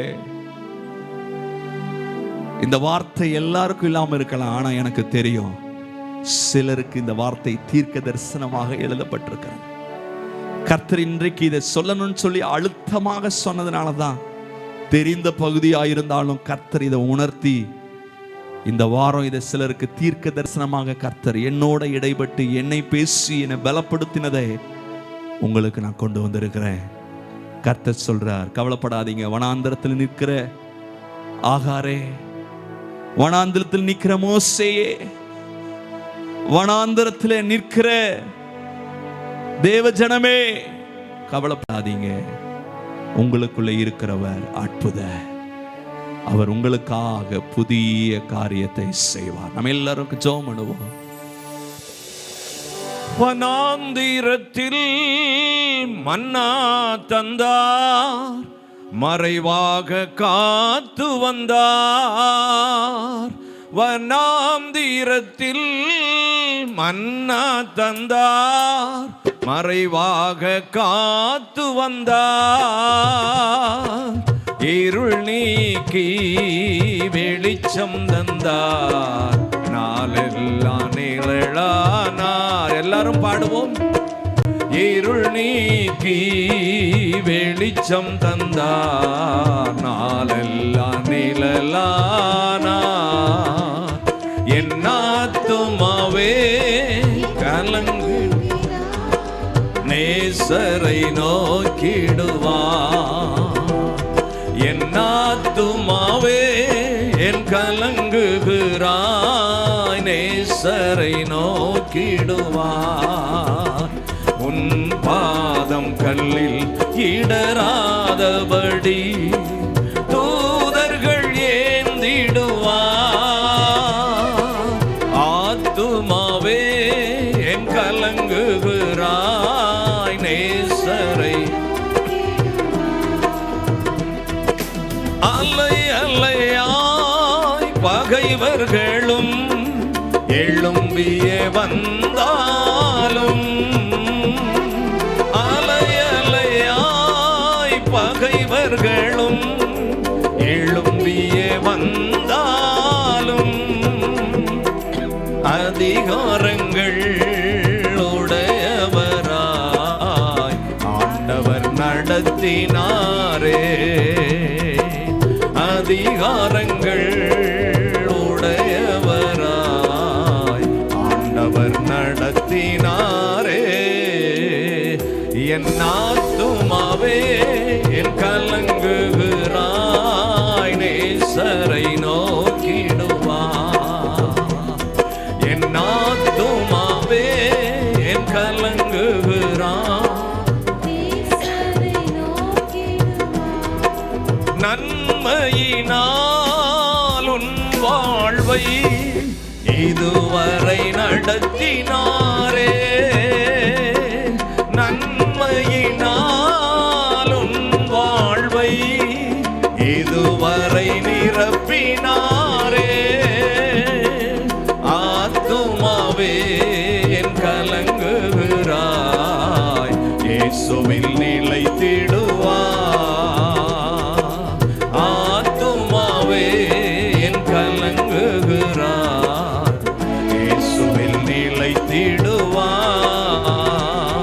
என் ஆத்துமாவே என் கலங்குகிறாய் நேசரை நோக்கிடுவாய்.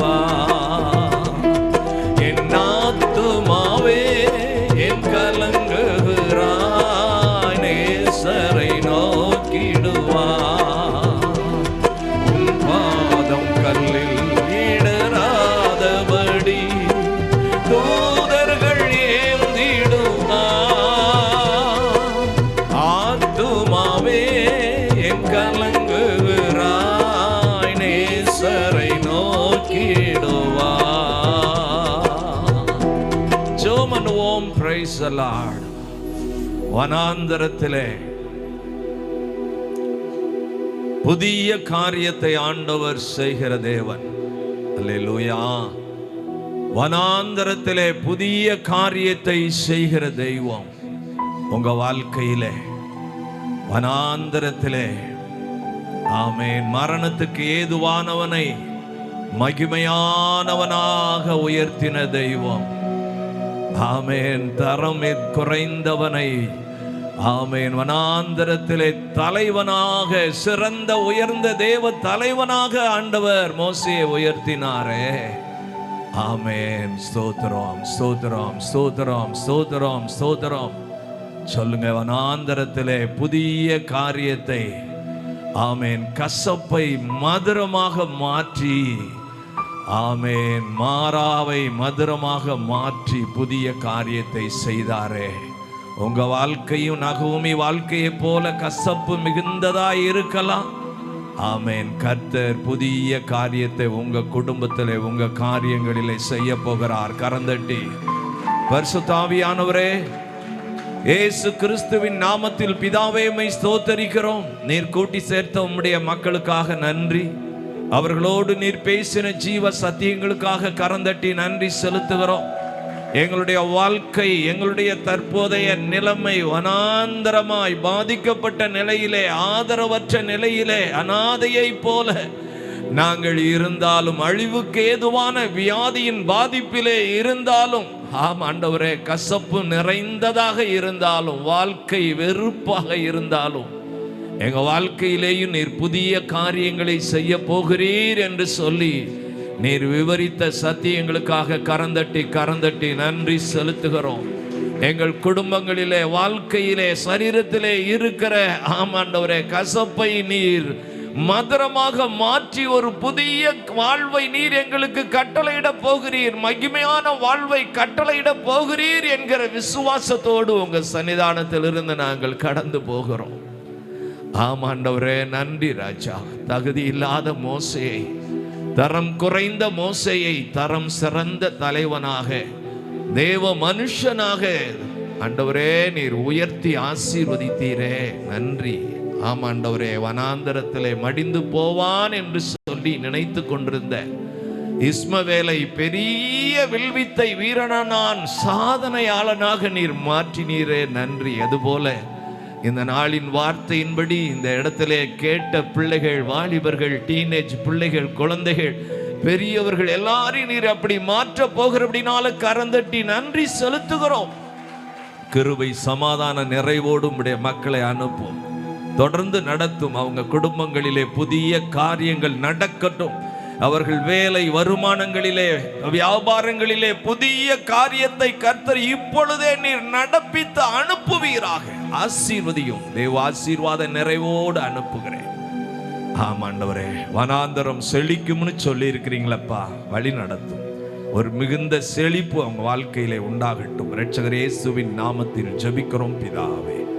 என் ஆத்துமாவே கர்த்தரை ஸ்தோத்திரி, முழுள்ளமே பரிசுத்த நாமத்தை ஸ்தோத்திரி.